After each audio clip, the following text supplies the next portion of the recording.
TNN Motorsports. Next. TNN, the Nashville Network.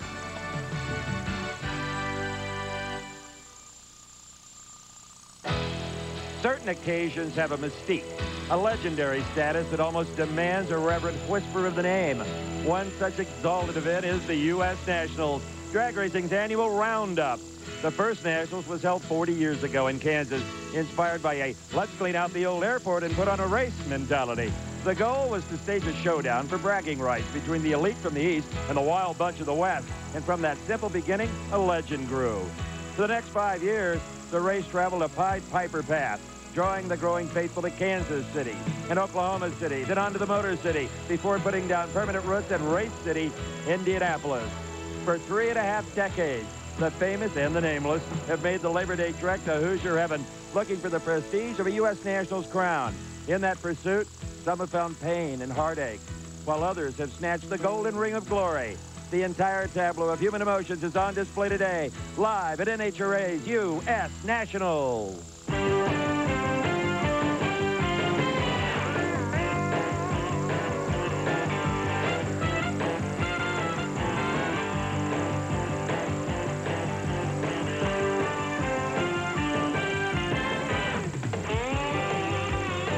Motorsports proudly presents first ever live coverage of the NHRA U.S. Nationals.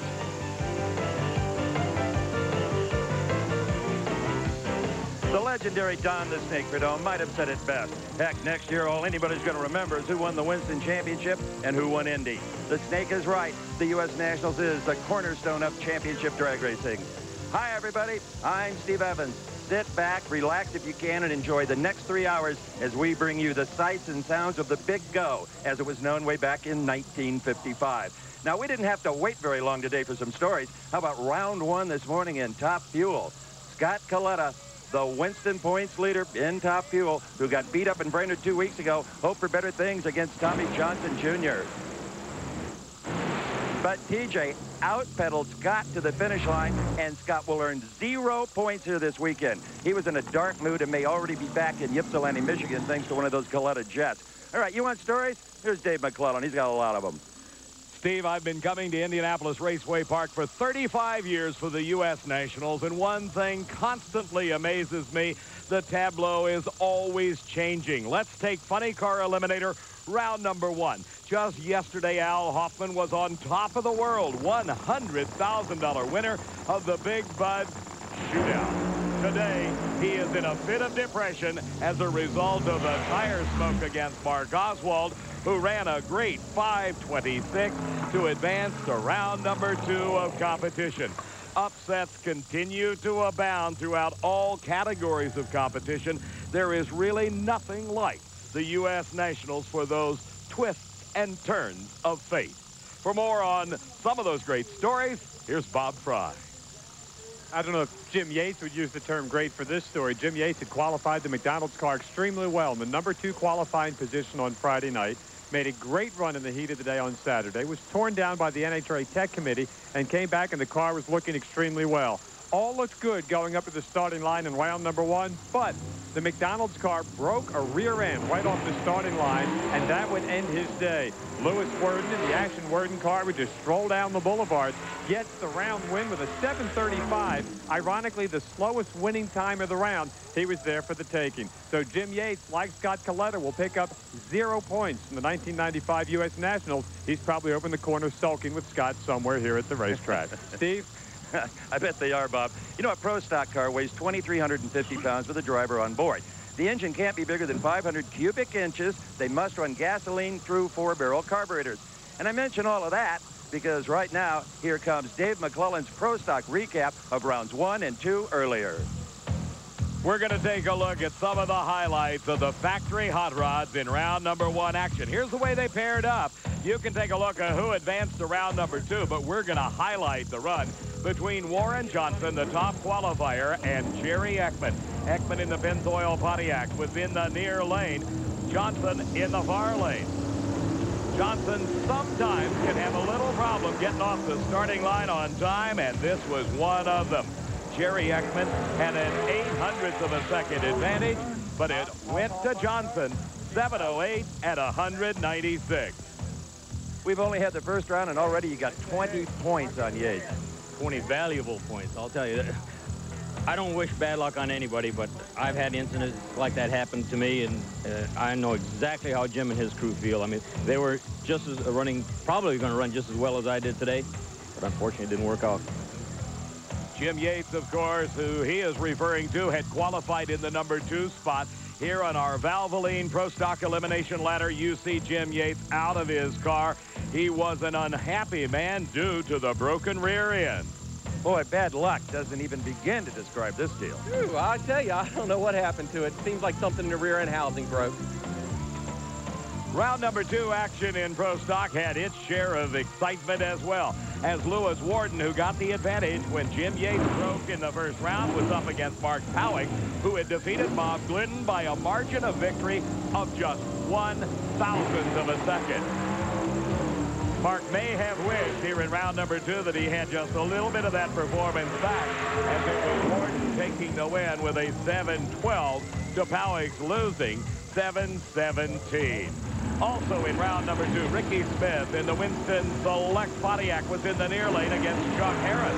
Harris, a teammate car of Jim Yates, tried his best, but he could not overcome the hole shot or starting line advantage by Smith. A 7-14 win to a 7-13 loss. So as you can see, the high side of the ladder, all of the big runners advanced, as Warren Johnson met up with Pete Williams still in round number 2. Pete Williams making his first U.S. Nationals appearance.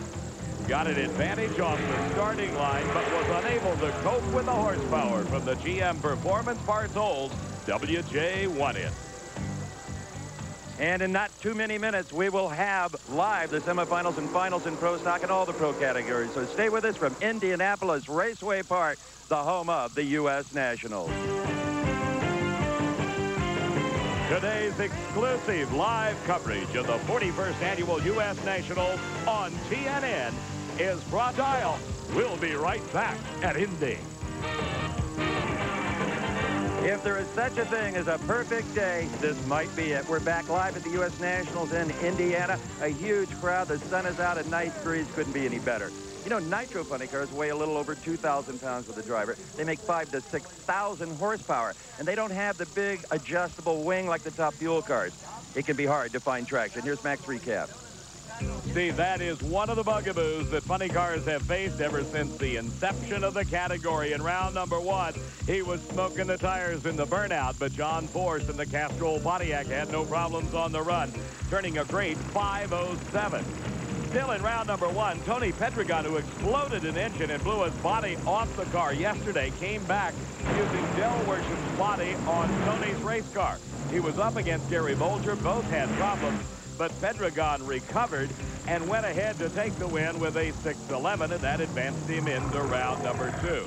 Here's our ladder. You can see on this side of the ladder, all of the quicker qualified cars advanced into round number 2. On the other side, Tony's brother Cruz advanced, as did Chuck Beal and Dean Scusa. Again, let's take a look at that Hoffman-Oswald race. You're on board inside the car looking at Al Hoffman as he came up in round number 1, hoping to win the big bonus, but it failed due to tire smoke. Al, I have a feeling you would trade that $100,000 you won yesterday for a sack full of Winston points today. That's not going to happen. Nah, that's for sure. But, well, it's not over yet. I mean, we hated to lose the first round here. It happened to me last year against Oswald, too. But something happened with the tires there. I could feel it on the burnout. And if you look at them right now, I mean, one tire is half off the rim. So it just shook real hard, and it wasn't going to go anywhere. Sorry to see you out. And yesterday in the Big Bud Shootout, it was perfection for Al Hoffman. Now, in round number 2 of funny car action, it is Pedregon, Cruz that is, in the McDonald's Pontiac owned by Joe Gibbs, up against Mark Oswald with the luck of the In-N-Out Burger car hold. It was not to be in round number 2. The Cruiser 522 to a 524. You just can't do it any more right than that. You left on him, outran him. Brilliant. That's great, Steve. I'll tell you what, Indy, it is my favorite track. We've won here twice. We want to win it 3 times. Hey, this car's humping on the other end. It's trucking. Let's take a look at the ladder again. There it is, filled out to round number 2 action. The other side, Force against Tony Pedregon, Casey Spurlock against Tom Hoover. Here is the race between Tony Pedregon, Cruz's brother. He's in the far lane. That is the Del Worsham Auburn Foundry body being used on Pedregon's car. Force, remember, ran 5:07. He was vulnerable here. He only went 5:30 at 292. That boy just about ruined your Labor Day. What'd she run? 30. Whoa, my old heap, it's got the second round blues like the Bud Shootout. I hit the throttle, I thought, oh no, this ain't good. This is not good. He was out on me, and she must have mile an hour because she drove around and down to the other end. That's old Miner throwing them big bucks at me. Force, one and only. You know, the funny car teams that make it to the final will have made 9 total runs when the event is over. Their fuel bill will be over $5,000. Nitromethane, it is liquid gold at 30 bucks a gallon. All right, speaking of nitro, let's go to Dave McClellan's top fuel report. Rounds 1 and 2 were absolutely spectacular. Mac? The only remaining nitro category that we've not taken a look at is top fuel eliminator. And in round number 1, there are the pairings. Rance McDaniel upsets Kenny Bernstein, the top qualifier. Eddie Hill got a break against Joe Amato. Here was the run against the Winston points leader and reigning champ Scott Collette in the near lane against Tommy Johnson Jr. in the Mopar car in the far lane. Scott Collette lost as Tommy was able to recover. Scott was not very happy as he slammed his way into the tow vehicle. Our ladder shows how that side advanced. McDaniel against Hill, TJ Jr. against Larry Dixon in round number 2. Here's the other side of the ladder. Pat Dakin racing the surprising Bob Vandergriff Jr., while Corey McLenithan was to square off against the winner of this race, Shelly Anderson in the Western Auto Haviland car in the far side against the hottest guy in top fuel today, Mike Dunn, driving the La Victoria entry, owned by Darrell Gwynn. Look at this. Dunn, 491 at 296, a big victory. Mike, if there's such a thing as the big momentum in this sport, you've got it. Yeah, this La Victoria team's been running real well. Crew's been doing a great job. You know, we came out here and qualified good on Friday and Saturday. We had some problems yesterday, so we didn't want to get too crazy. We knew Shelly could be tough, and we just wanted to get down the track and win the race. This team is dead serious about their march into the Winston points leadership role. They're still down about third. Here they are in round number 2. Mike Dunn against Corey McLenithan, and the Corey Macmobile just blows the tires off of the McDonald's entry. There's a 300-mile-an-hour blast. 491 was the elapsed time in round number 2 for Mike Dunn. Everybody thought that was great until Bob Vandergriff Jr. brought the Jersey car to the starting line against Pat Dakin. There's a 489 at 298 win for Vandergriff. I know it's kind of corny, but you are the comeback kid. Oh, it's great to be back, Steve. I can't believe how well we're doing. We're tickled to death. A little rusty on the tree, but the elapsed time is there 489. That's great. Yeah, it's taken me a little while to get back into the swing of things, but the more runs I make, got a great crew, great team, and they're making up for the driver today. This is the first appearance this season for Bob Vandergriff Jr. Here's the pairings for round number 2 on the other side of the ladder. McDaniel against Hill. Tommy Johnson Jr. versus Larry Dixon. Now, TJ Jr., remember, was the upset winner, if you will, against Scott Collette, but the luck did not hold. Larry Dixon put the Miller Genuine Draft car into the big win column. Guys, I think Bob Vandergriff might be the story of top fuel here at Indy for 1995. As you heard, he has not made a single pass all season long. Put together a very talented crew under the direction of Dan Olson. Got the sponsorship from Jersey's American Activewear and has performed extremely well. Qualified well, both on Friday night, ran well on Saturday. Looking good here. If he goes in and wins this thing, I think it'll be the biggest surprise since Gary Beck slid in here in 1972 and picked their pockets to win top fuel. Well, the way this race is going, Bob, I could tell you, surprises, that's what you come to expect at the U.S. Nationals. Coming up next, it's going to be Alcohol Dragster, semifinal round of competition. We've got lots of action coming your way from the U.S. Nationals. U.S. Nationals, it's the best race around. If you're going to see one, this is the one to see. The power and the speed, we just love it. The noise, the rolling earthquakes. Makes the ground shake. That's pretty neat. Noise and horsepower. Burnout. What's not cool about drag racing? Yesterday was my wedding anniversary. We've come here for 11 years, and it's just part of our anniversary. Nitro. Noise, excitement. The sound and speed. win it. NHRA drag race is the best drag racing there is. And I think I would second those thoughts as well. Here's the Top Alcohol Dragster semifinals. We're back at Indianapolis Raceway Park. And our Top Alcohol Dragster semis pit a pair of real winners, including a defending champion, the Fluke car. This is Randy Parks at the wheel. His opponent is quite a surprise because the Bartone car, while he qualified fairly well in the 14th spot, certainly didn't expect to be found in the semifinal round. Down at the starting line is Bob Fry, and Bob has the opportunity to work with these alcohol racers year-round. And this could be a big upset here, Bob.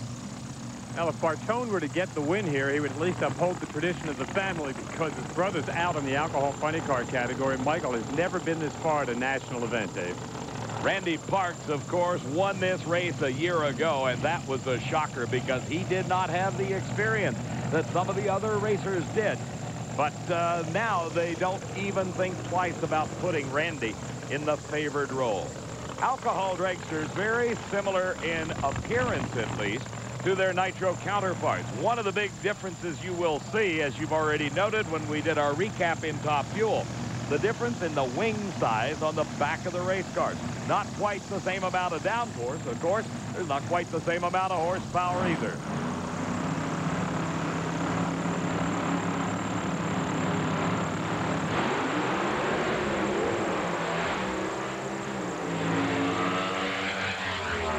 And how about this?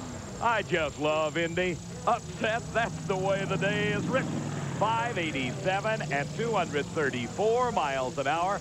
And Michael Bartone goes into a final round since sometime way back in 1990 at San Air, Canada. Bob, are you surprised?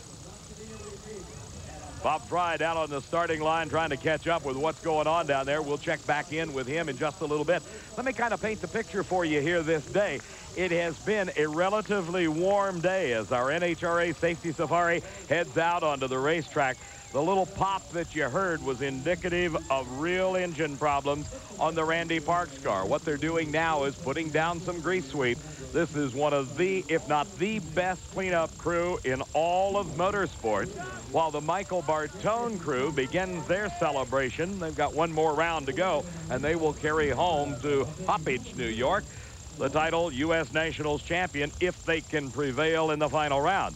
But right now, everybody is concerned about getting this racetrack cleaned up. This Safety Safari crew has developed some techniques that have been copied by other venues in motorsports.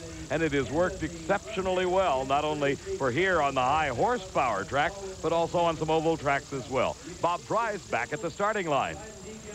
Let me tell you what's so interesting about what you just witnessed in Top Alcohol Dragster. The alcohol dragsters and alcohol funny cars used to race in the same category. It was called Pro Comp. Back in 1981, they separated the two, one alcohol dragsters and alcohol funny cars. Since then, we've had 14 times for somebody to try to win an alcohol dragster. Nobody has ever done it twice. Randy Parks was the defending champion. He was one of two guys in the semis that had a chance to win this thing for the second time. But boy, I'll tell you what, that Indy jinx and Top Alcohol Dragster lives on. Nobody's happier about that than Michael Bartone. Dave? Bob, the other side of the ladder is Tom Conway and Bobby Taylor. But it'll be a little while before we find out what's happening there in the other side of the semis. The cleanup continues. We're coming right back to Indy. Way Park. Randy Parks struck a gusher in his Oldsmobile-powered Fluke machine as he had some mechanical problems, and we've got oil on the racetrack. Let's go down to the far end of the track. Steve's caught up with a winner. Crazy Michael Bartone. You know, he didn't even qualify, Mac. He wasn't the 14th qualifier. He was the second alternate to replace the 14th guy. It's unbelievable. Certainly is. Certainly is. And I'll tell you, it's great, man. What a weekend. What a banner weekend. Who would have ever thought a week ago we were still putting this thing together that we'd be standing here right now? Hopefully, we can do it one more time, and now I'm having fun, man. All right, keep it up, buddy. Need I tell you he's from Queens, New York? Probably not. Bob? See, that's funny. I would have guessed Diamond Bar, California. Over my shoulder, you can see the other two semifinalists here. One California car, Bobby Taylor, who drives the Gary Turner car. He's over there on the far side. And Tom Conway in the near lane. Tom's the Winston champion, won this in 1989 with the Winston Championship and is the reigning NHRA Winston champ in this category. Tom Conway's probably got to be watching his whole life flash in front of him because he figures nobody's won this thing twice, and he just saw the current champ go out. This is going to be a dynamite run. Bobby Taylor's the Division 7 champion, which means he's the best runner out of the West Coast, and he still has hopes of winning the Winston Championship here in 1995. We got a lot of cleanup on the racetrack there from Randy Park's machine. These two drivers are sitting getting warm, but it should be a great semifinal. Dave? Well, I think that's probably an understatement, Bob, about a lot of cleanup. When you see this much of the white stuff, the rice hull ash being applied, you know that that oil was spread out. You got a nice close-up shot when we came back after the commercial break, and you could just see the oil pouring out of the back of the Randy Parks car. Well, what happens when that is occurring at speeds upwards of 50 to 100 miles an hour, as Randy was running? It spreads it all over the lane. So that's why you see so much of the traction compound going down. This is somewhat lengthy, but even if you consider there's 12 quarts of oil out there or more on the racetrack, it is rather rapid that this safety safari can get it back together. Again, down at the far end of the racetrack, let's once again go to Steve. There are so many trucks out there right now, I don't think there's room for one more. So let me show you a typical safety safari GMC truck. Different kinds of fire extinguishers for different styles of fire. The thing they use the most, though, is what they call light water. It's water with detergent put in it, and nothing has been found better yet than to cool a fiberglass body on a funny car. Now, the stuff they're putting down, that white stuff, is rice hull ash. It only comes from one place, which is Sacramento, California. It's darned expensive. Let me see if I can get a little feeling for what it looks like. Here we go. I'll tell you one thing. If you're at the races and it's blowing your way, shut your eyes, because it can really irritate them. Mac? Steve, the work is out on the racetrack, and if you've ever worked with fiberglass, you know what it's like, because the stuff will get all over your sweaty body, and it gets rather itchy. We've got a whole lot of racing left in this live coverage. You stay with us. Indianapolis Raceway Park and the vaunted NHRA Safety Safari is working their magic out on the racetrack. The oil came out of Randy Park's top alcohol dragster. This is one of the hazards of the sport. You can get oil downs like any other racing venues. Something can happen. One of the keystone members of this group is Jerry Grice. Though his face may be recognizable to a lot of people, not everyone knows his name. But one thing's a guarantee. If you're a driver on the NHRA circuit, you know him by his nickname, Lefty, and you feel confident in the fact that he's at the top end of the racetrack looking over racers like a guardian angel. Jerry Grice grew up in Louisiana and spent much of his youth driving front-motored Top Fuel cars and has been part of NHRA Safety Safari since the early 1970s. Being the lead man in rescue operations when Top Fuel and funny car pilots have high-speed incidents, Jerry's past driving experience plays a big role in his ability to deal with such situations. I know what the mechanics of the car, you know, the way the car is built, the mechanics of it, what we need to do to get into the driver.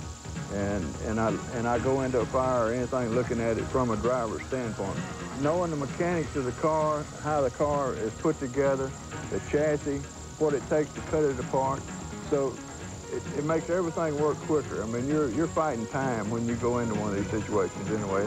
And the quickest is you can get in there and get the man out, get the car out, get him on the backboard, get him in an ambulance, get him on the way to the hospital. That's what you're fighting, is just time.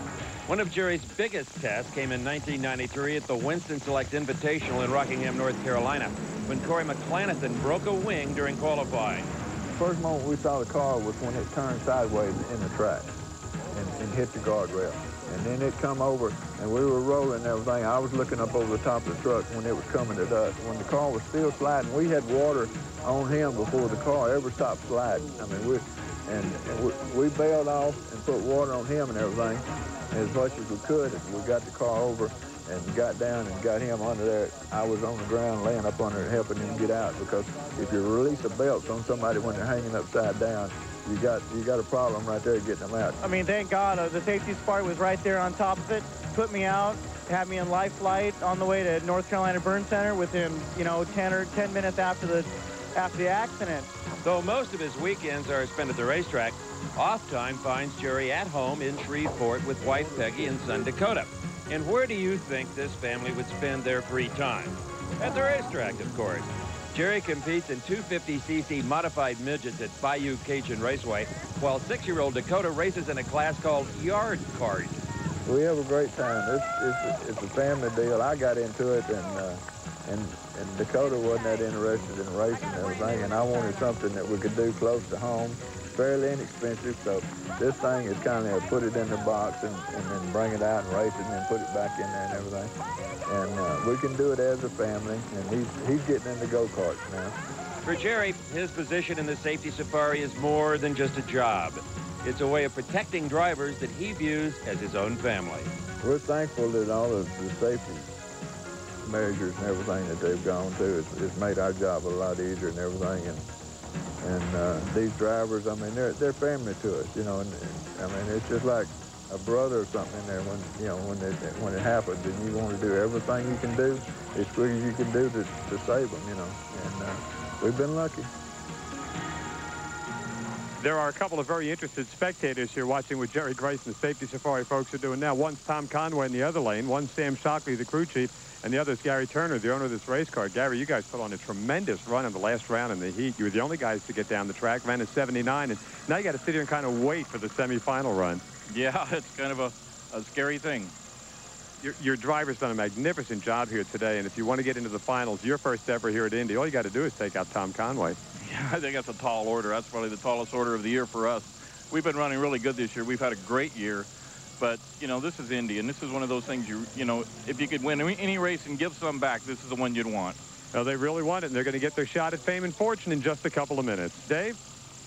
Well, one big advantage they have is that they hold the lane choice with that great 579, so they'll get to pick it, but don't think that the one that just got oiled down is going to be bad, because there will be a huge amount of traction compound put down. It'll be as good as new. We'll have that run for you when we come back to the U.S. Nationals. Today's exclusive live coverage of the 41st Annual U.S. Nationals on TNN is brought to you by Mopar Parts, Chrysler Corporation, and the Chrysler Plymouth Dodge Truck, Jeep, and Eagle dealers who sell and install them. Welcome back to IRP, folks. I'm Dave McClelland, along with Steve Evans and Bob Fry. We're just a couple of minutes away from having a competitive racetrack as our Safety Safari continues the cleanup out on track. There's the jet dryer. It's working its magic as well. Down on the starting line, Bob Fry has some more observations. Robert? Well, I have more than observations. I have the dominant guy in Pro Stock Bike category. Those of you that were with us on TNN earlier in the weekend saw the Wax Shop Pro Bike Dash. Dave Schultz was beaten in the finals. But Dave, you've come back today in eliminations, run some magnificent times, and established a brand new speed mark. Can I assume that you found something that was wrong with the bike? Yeah, we did. Yesterday we worked all day with a new engine combination and thought something was wrong with it. Then last night we just really started looking over the whole motorcycle, and we found that the rear wheel bearings were binding up and the chain had about 12 kinks in it. Somewhere along the line, dialing in the new bike, we snatched it too hard, maybe had something not lined up, and we actually hurt the chain and the rear wheel bearings and had been running all weekend with a lot of parasitic loss. We were having horsepower robbed just to roll down the track. These guys are doing a lot of cleanup out there on the racetrack. I've talked to most of the team members. They don't seem to think there's any real difference in the two lanes out there. No, I haven't seen very little difference at all. You know, it's just whatever lane you're comfortable in as far as lane choice goes. Sometimes it's not what lane you're comfortable in. If you happen to know what lane your opponent's uncomfortable in, you'll try to put him in it. Hey, if you can't psych him out and drive around him, try to find some other way to beat him, thanks to Dave Schultz. Let's go back to the booth and Dave McClelland. Hey, works as well as a great big club, right? Talking about some of those times, listen to the speeds for Dave Schultz. 182.33, 182.70. So obviously they found the problem when they found the rear wheel bearing out of line. Once again, let's go down to Steve. David, how good is the Safety Safari? You and I have both seen a driver with lane choice in Top Fuel Funny Car take the lane that was just cleaned up, honestly feeling it would be better after the traction compound and the jets. I have seen the driver who had the other lane go to NHRA and say, hey, this isn't fair. Can't you run the jet down my lane and put a little heat in the track? Often they will take the freshly cleaned up lane. Back at the starting line, the two semifinalists remaining in Top Alcohol Dragster are very patient.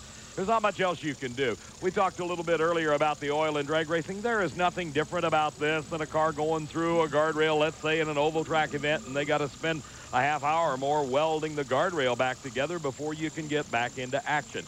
It is just unfortunate that it happened to occur here as Gary Turner and his driver, Bobby Taylor, sit very patiently and wait the opportunity to race the former champion, Tom Conway. We're going to have this race as soon as the track is clean. Gary Turner, with a deep sigh, says, let me at him. Don't you go away. You're going to watch all the excitement. If we think the racers at Indianapolis Raceway Park on our live coverage here of the U.S. Nationals are patient, just think about all the folks out in the grandstands. You haven't seen one of them get up and try to go anywhere because they know what's coming up.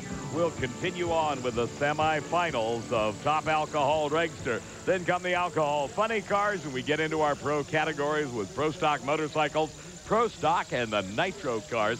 Semifinal action. A huge crowd on hand today for the 41st annual running of this U.S. Nationals. The single most prestigious drag race in history is always Labor Day weekend at Indianapolis Raceway Park. This facility became the permanent home of the U.S. Nationals way back in 1961. And as I said at the top of the show, I have been here every year since that time, and it is absolutely remarkable the improvements that have been made to the facility. They have certainly kept pace with all of the changes and improvements that have taken place in the race cars and their performance. Once again, let's go to the starting line, and here's Bob. I just had a chance again to talk to Gary Turner and Sam Shockley. They're extremely convinced that their car can run well and get down the racetrack. What they don't know is how well Tom Conway's going to do. Conway struggled the last two races, which is interesting because coming out of Denver and then the first race on the Western Swing, he ran extremely well. Had a lot of problems up at Brainerd and has not been running extremely well here this weekend by Tom Conway standards. I mean, he's in the 580s here today. Bobby Taylor, meanwhile, has got to be really nervous. A nice young kid who worked his way up from a tire wiper, literally, to become crew chief, to become driver of this race car. It's a great team, a great opportunity for a young kid. Very quiet guy from out in California. He'd love to punch out the Winston champion. Dave? Bob, here in 1995, Bobby Taylor won the opening event, the Winter Nationals out of Pomona, California, and also the race down at Houston, the Slick 50 Nationals, was runner-up in Gainesville. While Tom Conway, well, he's got the Western Auto Nationals at Topeka to his credit, the Mile High Nationals in Denver, a big win there. So both of these drivers have certainly the experience to deal with the pressure. They don't like the delays like this, but as I said earlier, there's not much you can do about it. Well, best news is the engines are coming to life for both the Gary Turner car with Bobby Taylor up. That is Tom Conway, his wife, Linda, doing the work on the race car. She physically is starting it for him. It's an electric starter motor that spins over the supercharger. The burnout by Bobby Taylor, designed to get the tires clean and heat them up. Here's Conway. He'll do the same. That's only a puddle of water out there. There's no trick stuff. It just allows the tires to break loose a little bit easier. Conway from Seminole, Oklahoma. Now, Tom Conway has got to be thinking about this lane, even though we have lauded to the highest point the safety safari in their cleanup. And when we say it, trust me, it is quite factual. When they put down as much traction compound as they do, this lane is quite possibly better than it was before Randy Parks oiled it down. Bob Fry, did you notice any consternation on the part of the Conways? Who could tell? I've been watching those folks for a long while. I mean, they could win the Winston Championship or go out first round, and you hardly see anything different on their face. The lanes are pretty evenly matched here. I think that jinx factor may jump up and fight Tom Conway right here, Dave. Stoic is hardly a description of the Conways. I mean, they do show a little emotion, and if Tom should win this event, you might look for a cartwheel or so out of Mrs. Conway. But for Bobby Taylor, well, he's won a lot of races. He certainly is not in the same category as the former Winston champ. Let's watch.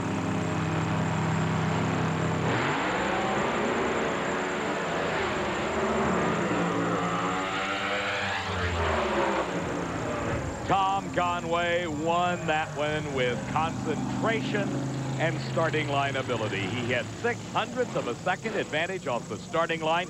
His winning elapsed time was 6 seconds flat at 2:37. The losing elapsed time for Bobby Taylor was 5:95. The margin of victory at the finish line, when you take reaction time and performance times, add and subtract, was 2/1000 of a second. Incredible indeed, but Tom Conway goes to the finals in a giant upset win over Bobby Taylor, and he did it solely on driving ability. Here's the first of our alcohol funny cars semifinals. This is Bob Newberry.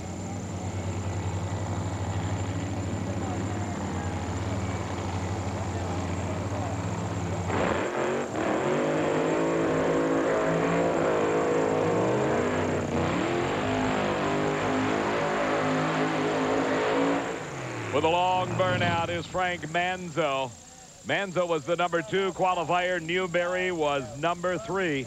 In the previous round, you remember meeting Michael Bardone a little bit earlier in the top alcohol dragster winner. It's been quite some time ago, but he is in the finals to race Tom Conway.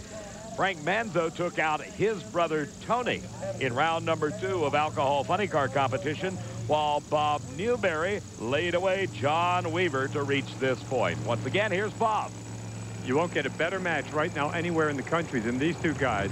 Frank Manzo is on a roll. He took out Bob Newberry just a couple of weekends ago at the Division I points race. They have slugged it out all year long in that division. Good chance that one of these two guys is going to be your 1995 Winston champion. When they look back upon the crown at the end of this year, this race right here live on TNN could become a very pivotal event. Bob Newberry, supremely confident, thinks that he can run his car in the 580s. Nobody did that in a tire-shaking second round. Dave? Of course, when you get a hot racetrack like this, it is really how do you set up the clutch. That's going to detail whether you're going to have a good run or a bad one. And, of course, you got to factor in a few other things. You got to make a good amount of horsepower, and you got to be sharp on the light. That's how Tom Conway won that race we just saw in top alcohol dragster. The same rules apply. I don't care what category of car you're running.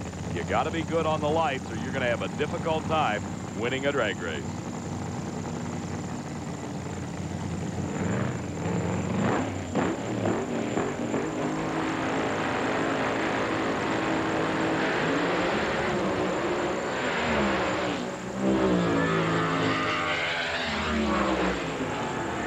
Mr. Newberry certainly was good on the lights, though Frank Manzo was a little quicker. Didn't do him much good, though, for Manzo in the Kendall car. He had lots of problems off the starting line. The Key Auto Parts entry of Newberry, 6:01 at 2:34. Once again, difficult, tricky track conditions caused primarily by the direct sunlight. Let's go down to the starting line again, and Bob. You know, it's interesting. We talked about that jinx in top alcohol drag. So, you know, Bob Newberry has never won Indianapolis. Here's a guy that's been a dominant car, and he is now into the finals. We got the semifinals in Pro Stock Bike coming up. John Smith and John Myers will be the first pair up. Then it's going to be Dave Schultz and Rick Ward. Outstanding performances by these bikes. We've had bikes over 182 miles an hour. John Myers, of course, coming off that great payday when he won the Wax Shop Pro Bike Dash right here live on TNN earlier this weekend. And his teammate, Steve Johnson, went out in the last round. But this bike and the guy right behind him, David Schultz, on that all-new Suzuki motorcycle, appear to be on a collision course. Don't tell that, however, to the guys out of Minnesota. Both John Smith and Rick Ward putting down great numbers they can run with the 1 and 2 guys in the points. Dave? Bob, there's one more pair of alcohol funny cars remaining. Here is your #1 qualifier. This is Pat Austin. His opponent in the semifinal round of competition, the veteran out of Des Moines, Iowa, the Team Mopar driver, Vern Motes. How will it work out? Well, you'll find out when we return live on TNN. You be with us. One pair of cars remain in alcohol funny car competition. We are in the semifinal round. You are here live via TNN at Indianapolis Raceway Park in the 41st annual running of the U.S. Nationals. In the lane nearest our camera, the Castrol Syntec machine, driven by Pat Austin. His opponent, the Team Mopar entry, that is Vern Motes in the far lane. Now, you saw a moment ago a 6:01 out of Bob Newberry. What's happening right now, no more oil. This is just a little bit of track treatment by that Red Wing Shoes tractor that is utilized by the Safety Safari. It drags a skid of rubber behind it, putting it on the racetrack. Steve Gibbs, the vice president of competition out on the track, is checking it to make sure that everything's as good as it can be here in the heat of the day in mid-Indiana, and it is a warm afternoon indeed, but a great day for racing because, hey, the racetracks are the same on both sides, and both of these engines are breathing the same air. The bodies being lowered on these fiberglass cars, they are like their top alcohol dragster counterparts, very similar to the nitro cars that you see in competition. The difference is horsepower, and lots of it. In the nitro categories, you're looking at 5,000 to 6,000 minimum. Here, you're up in the 2,500 to 3,000 range. And as a result, the speeds are off just a little bit, up in the 245 to 248 mile an hour range for the very best. Over 300 for the nitro cars we'll be seeing in just a little bit. At the starting line, Bob Troy, you watched them as they put that tractor out there to dress the track. Really, it's about as good as you're going to get, I think, considering conditions. Yeah, it really is, Dave. It just continues to get hotter out here, but the safety safari doing a great job with the track. Vern Most is the guy that went to the finals last year, had the race won before he had some parts breakage. He won this race way back in 1983. Here's a guy that has come back from open heart surgery, runs the race car, does extremely well, and he would love to get into that second final in a row. Pat Austin, of course, has won this race in both Top Fuel and the alcohol funny car category. This is about as dominant as we've seen the Castrol Syntec car in quite some time. So it's two very, very powerful cars. The winner gets a shot to see if they can derail that Bob Newberry Express. So it is Pat Austin's turn to try to prevail here from the #1 qualifier position. Talking about Vern Most and his heart surgery, I underwent much the same operation. Let me tell you, this is one tough guy. 5 weeks after the operation, he was back at the wheel of the alcohol funny car. I asked him if it hurt. He said, only when the parachute hit.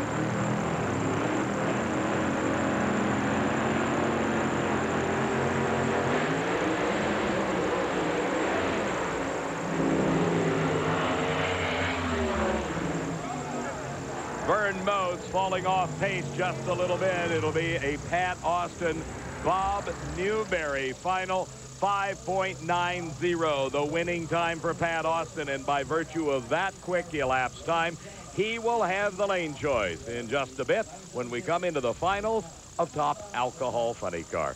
You're looking at the slickster. Here he is, Steve Johnson. Hi, Stevie. How you doing, Mac? I'm fine. Steve Johnson rides the Slick 50 Pro Stock motorcycle, and it is our pleasure to welcome him to our broadcast booth to serve as an expert commentator. We're getting ready to go into Pro Stock motorcycle. It's a tough day out there.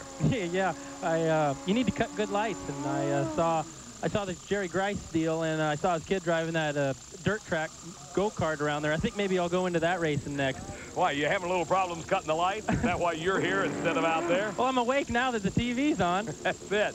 Here's your teammate, John Myers, and his Star Racing Suzuki. He is running very well. His opponent here in this semifinal round could be a tough one for him.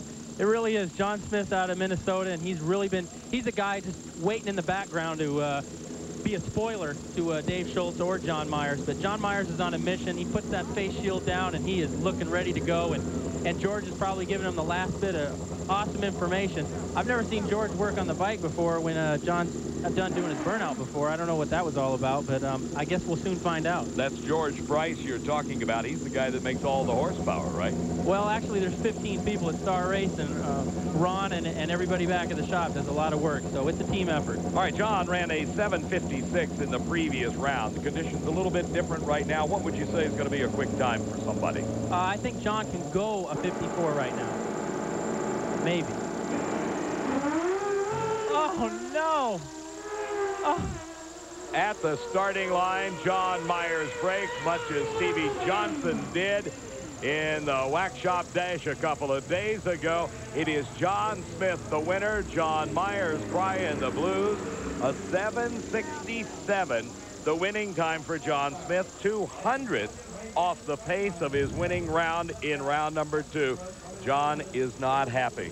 He really isn't. It's really, really bad. And Winston Drag Racing is great, but they've got winners and losers. And what's really important here is the Winston points chase. And if Dave Schultz wins this round, Dave Schultz will be, again, the new points leader in the Winston points chase. Your teammate, John Myers, and Dave Schultz have been switching this thing back and forth this entire season. Yeah, it's volleyball, and I'm the net. I can never get on either side. All right, at the starting line, Bob Fry's been watching all the action. What happened to John Myers, Bob? Well, let me ask George Price. George, do you know yet what went wrong? Yeah, John's sequence got off a little bit on his dry hop, and it wasn't in first gear, and we were afraid to maybe burn the clutch a little bit on the dry hop, so I thought I got it back in low gear for him, and I told him I did, and he did a little more, one more little dry hop, and it pulled the motor down a little bit, and I told him it was good to go, and evidently the clutch let go as soon as you let go of the clutch. The clutch was dragging when I was trying to go from third to first, is why I didn't get all the way in first in the beginning. David? All right, well, that's a lot of technical stuff. Do you understand what he's talking about, Steve? No, but the color on the TV's great. I'm having a great view. I hate not seeing our guys, but this is going to be a great race right here. David Schultz in the near lane. Oh, look at Rick Ward go. No emotion allowed by color commentators. 7:69 for Rick Ward. And David Schultz inexplicably falls off pace radically. And Rick Ward goes into the finals to race John Smith. We've got Pro Stock 4-wheel version coming up next. You come right back. Pals Express offers free family health insurance, paid vacations, and exceptional pay. If you have a Class A CDL, you're 22 years or older, a good driving record, and verifiable work history, then shift your career into high gear with Pals Express. Instead of every 2 to 3 weeks, I'm home every week, thanks to Pals Express. Welcome back to Indianapolis Raceway Park. You are here live on TNN at the 41st annual running of the biggest drag race of them all, the U.S. Nationals. Joining me here in the broadcast booth, the driver of the Summit Racing Oldsmobile in Pro Stock, Mark Powick. Mark, you had a great win in round number 1, when by 1,000th of a second you beat Bob Glidden, but things didn't work so well after that. Yeah, we kind of struggled a little bit, Mac. Along with picking the wrong lane, we made the wrong choice of the clutch, read the track wrong, and the driver was a little late. And I don't think you can lose many other ways but 3 times over. So I'm here with you enjoying myself. Well, it's a little bit cooler in here maybe than it is outside. The guy that beat you in the semifinal round is the surprise semifinalist here at the Pro Stock. You are looking at the team of Ash and Warden out of Festus, Missouri. Lewis Warden is the driver.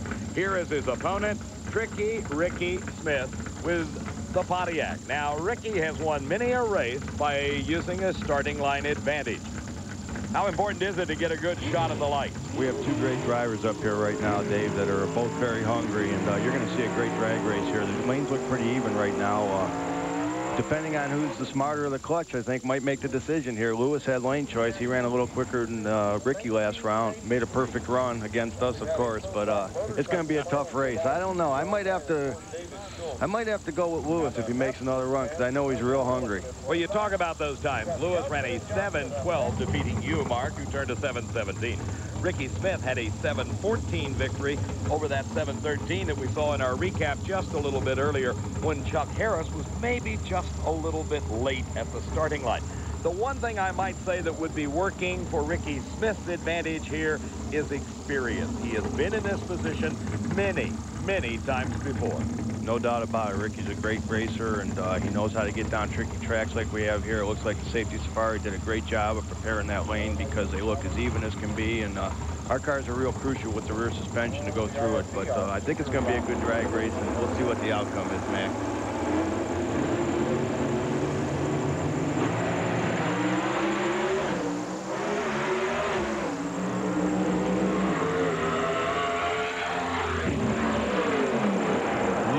Warden wins and goes to his first ever finals at the U.S. Nationals using a Bill Grumpy Jenkins engine. He runs a 7:14 at 191 miles an hour. Ricky Smith tried his best, but fell just a hair short. Looked like a real close race, real close. Here's the replay. You can see, look at Lewis Warden drive that race car. It is an Oldsmobile Cutlass. Remember, Steve kind of laid out the basic parameters of the rules. 500 cubic inches, 2,350 pounds minimum weight with the driver on board. Look at this. That's how close it was.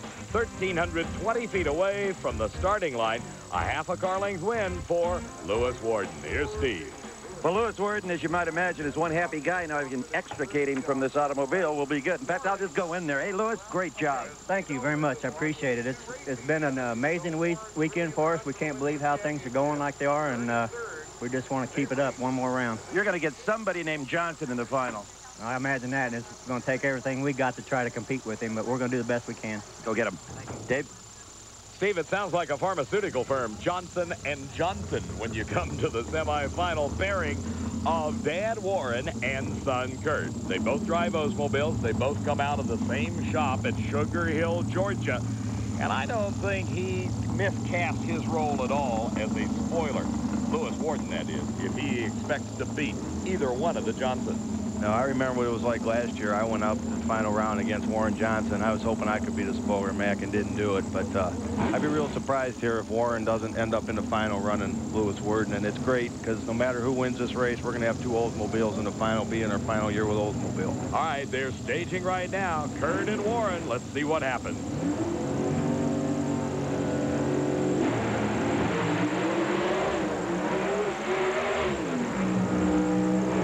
Goes wrong in Kurt Johnson's car, and it is Warren Johnson. Oh, just an incredible string of performances.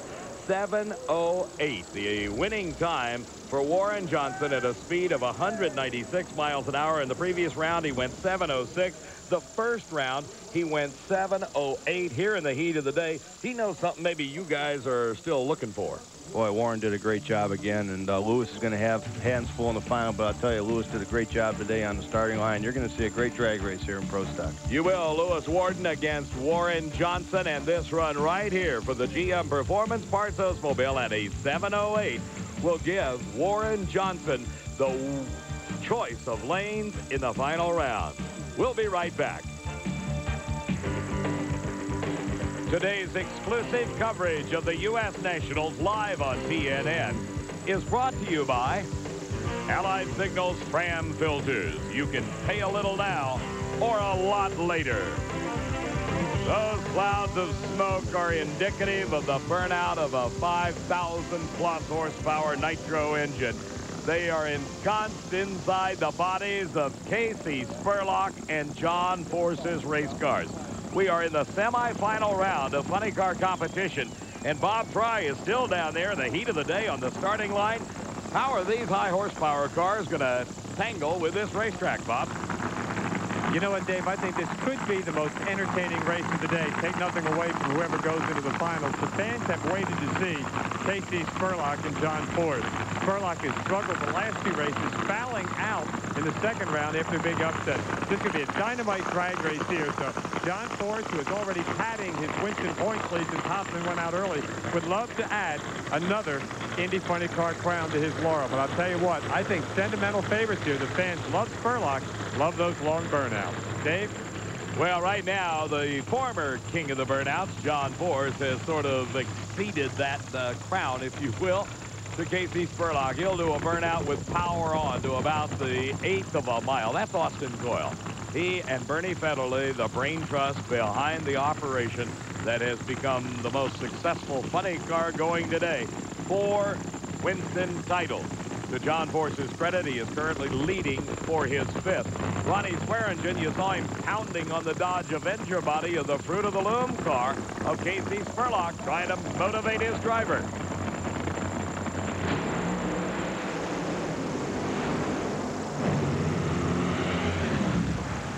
He beat him at the starting line. He beat him at the finish line. It was John Force, 5:35, taking no chances at all with this racetrack.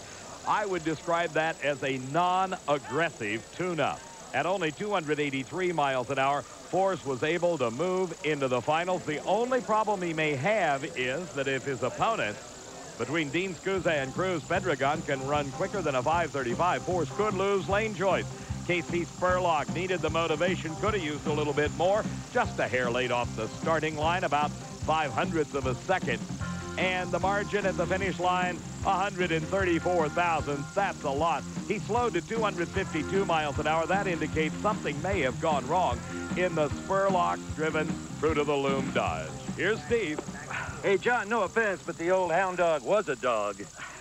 Man, what's going on over here? I can't even do a good burn-up on anymore, can I, KZ? Well, you know who the signs are, buddy. At least we got them here. But, yeah, I hit the throttle. She was old dead again and just motored down through there and just got around him. I don't know what we ran. She's weak. But we'll take it. It's Indy. Right, guys? And they'll hop it up for the final. Bet on it. Oh, yes, you can. Casey Spurlock over after offering congratulations to John Force. Here's the final pair in this semifinal round of competition. You are looking at the Matco Tools Quick Shine 99 Pontiac driven by Dean Scusa.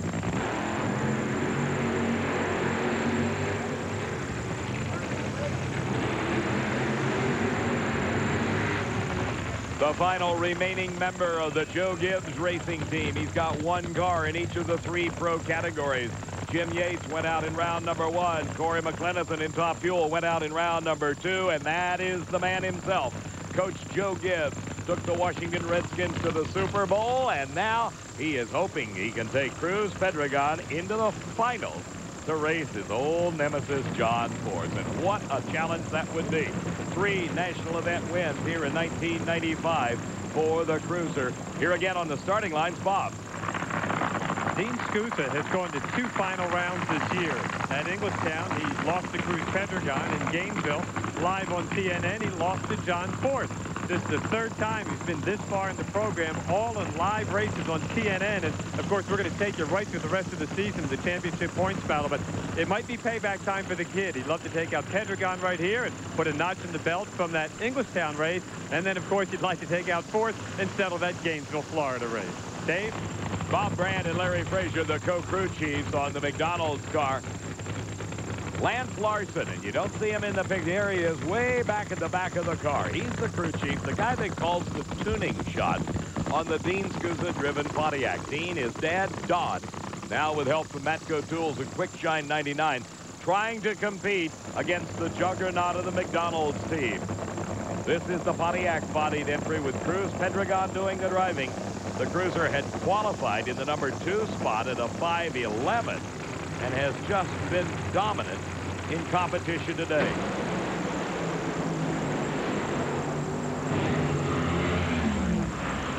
Well, John Force, you may wonder, where did the lane choice go? It went with a 5:14 elapsed time by Cruz Pedregon at a blistering speed of 299 miles an hour.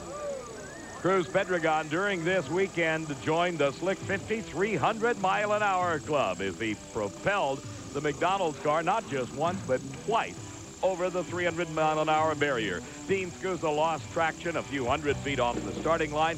For all intents and purposes, he was out of it at that point.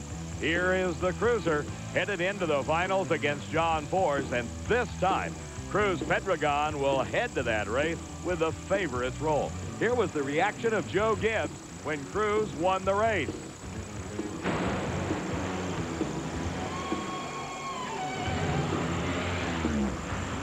And that is a touchdown. Here's Steve. For the 2nd year in a row, Cruiser to the final round at Indy, and what a final it's going to be. Final round against our buddy Force. I'll tell you what, I am so happy. 3 times in 4 years.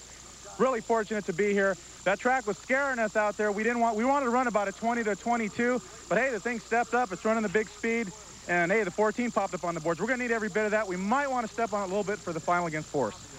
I haven't heard him talk that fast as long as I've known him. He's ready.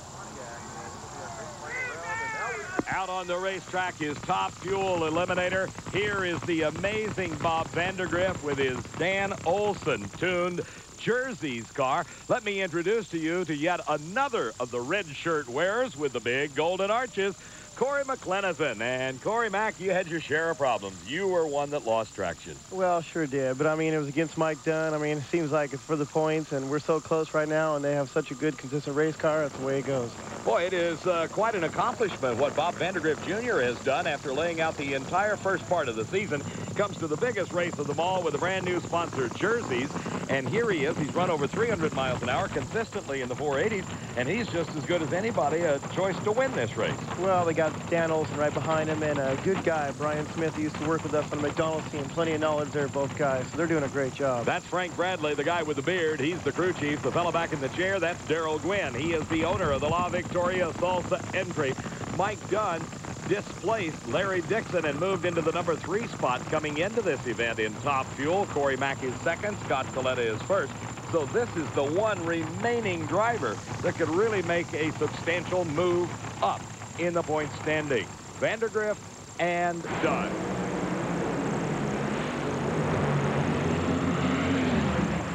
Well, so much for the points earnings. Bob Vandergriff wins it at a 4.90, a 4.98 for Mike Dunn. Reaction time advantage to Vandergriff. He started off terrible in the reaction time department, but every round he's gotten better. By the time he gets down to the finals, he may be cutting 420 or near perfect light. Well, he's had a little, you know, it takes a little time to get used to driving again. He's doing a great job as the rest of the team, and hey, it was a good race. Here's the replay as we watch again the Jersey's car in the near lane up against Mike Dunn, who had been, until this point, the hottest driver in Top Fuel going. But Dan Olson and Bob Vandergriff Jr. are seeing and feeling the emotion of a dream come true. As there's the winning margin of victory, here's what the crew does when they see the win light come on for Bob Vandergriff Jr. 4.90 at 300 miles an hour. That's the magic mark by this man, Bob Vandergriff Jr. Steve, the comeback kid, the Cinderella story, call it what you want. You're in the final round at Indy. Unbelievable. It's unbelievable. I mean, we're so excited. Our first race back. My guys are doing a tremendous job. And for all of our teammates back in Alexander City, this one's for you guys. I give you a pat on the back for a good reaction time, too. Oh, thanks a lot. It's coming around. I'm starting to feel more comfortable. One more. One more. Wow, is his new sponsor happy? Hey, he's happy. Dan Olson's happy. The crew's happy. The only ones that are disappointed are guys like Mike Dunn. Yeah, I know it's tough out there. I'll tell you, it's a dog-eat-dog world, isn't it? Well, you've got a smile on your face. You kind of feel the heat being removed from your backside a little bit, don't you? Well, you know, being a pro commentator, I'm trying to be the nice guy and not say anything. Hey, that's all right. We can see into your eyes. We know what you're thinking about. Larry Dixon now is in 4th in the points chase. He could move up on Dunn just a bit if he should win here with Don Prudhomme's Miller Genuine Draft Car. But this is the number 16 qualifier. He got the break when Kenny Bernstein smoked the tires in the first round. Rance McDaniel. Does it help for your crew member to try to motivate you a little bit, or are you already psyched up?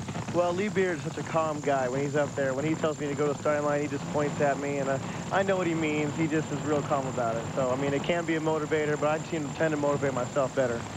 All right, Larry Dixon. Drives away. 4.90 at 293 miles an hour. Dixon at 293 gets the win and advances into the semifinals. Here is our replay. The Miller Genuine Draft Team owned by Don Prudhomme. And by the way, Rusty Wallace, the Winston Cup driver for the Miller Genuine Draft Team, is on hand today to cheer on his good pal, the Snake, and his new best friend, Larry Dixon.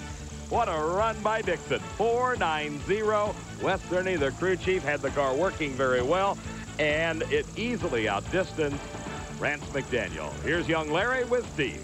Words you've dreamed of hearing all your life. You're in the final round at Indy. Yeah, goddamn, I've been coming here with my dad since 1971, and to be able to get a chance to be in the finals here, it's a big go. I'm thrilled to death. And you got lane choice. Yeah, I can't say enough for Wes Cerny and the whole Miller crew. They're doing a heck of a job. I'm going to get out of the way. The Snake's going to be down here hugging him. You get a little keyed up, don't you? Yeah, you almost kind of forget what you should or shouldn't be saying, actually. That's it. Well, we've seen it happen to everybody. It'll be Larry Dixon and Bob Vandergriff Jr. They both ran identical 4.90s. When you carry it out to the 1,000th of a second, it is Larry Dixon with the advantage. He will have the opportunity to pick his lane in the final round here at the U.S. Nationals.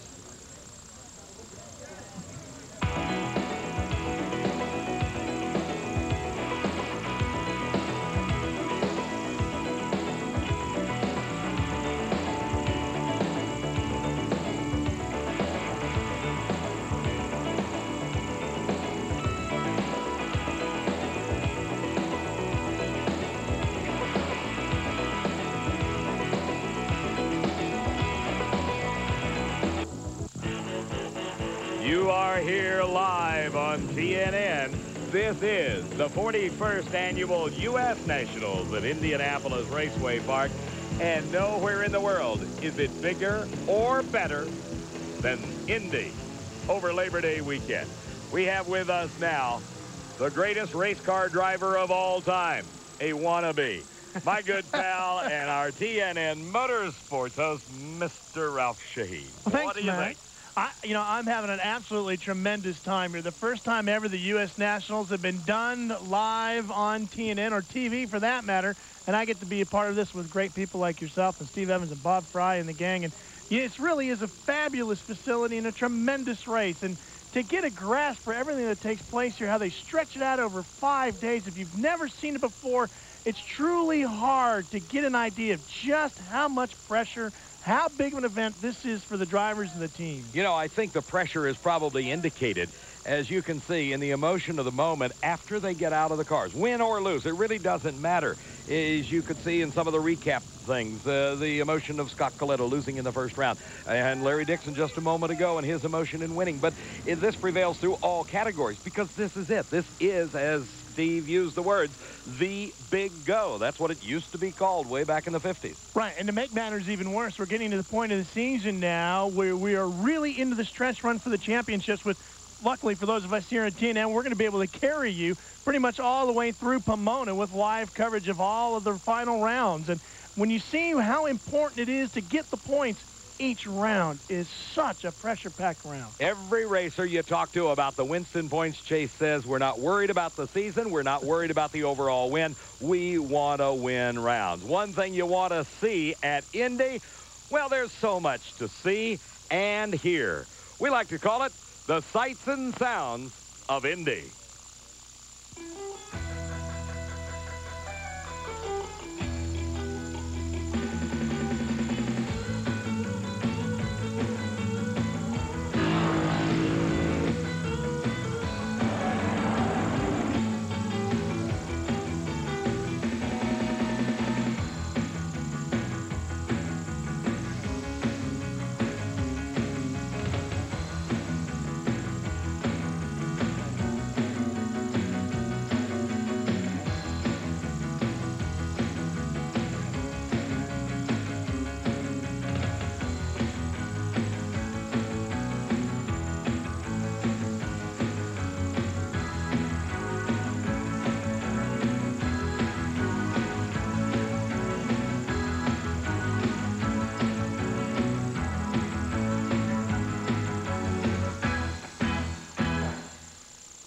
If you think all the exciting action only happens on the racetrack, you're wrong. Really, there's as much fun or more out in the pit area, and that's one nice thing about an NHRA Winston Championship drag race.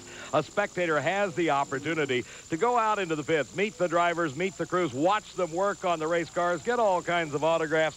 It's a lot of fun out there, Ralph. Oh, it's a great time. And when you get to see the drivers up close and smell the nitro and get it in your eyes and get up close to the rubber burning down on the line, well, that just adds everything to the excitement level. Nothing quite like it, and there has never, ever been or never, ever will be anything quite like Indy. We're going to go out in that pit area in just a moment. Larry Dixon, of course, is in the finals for Don Prudhomme.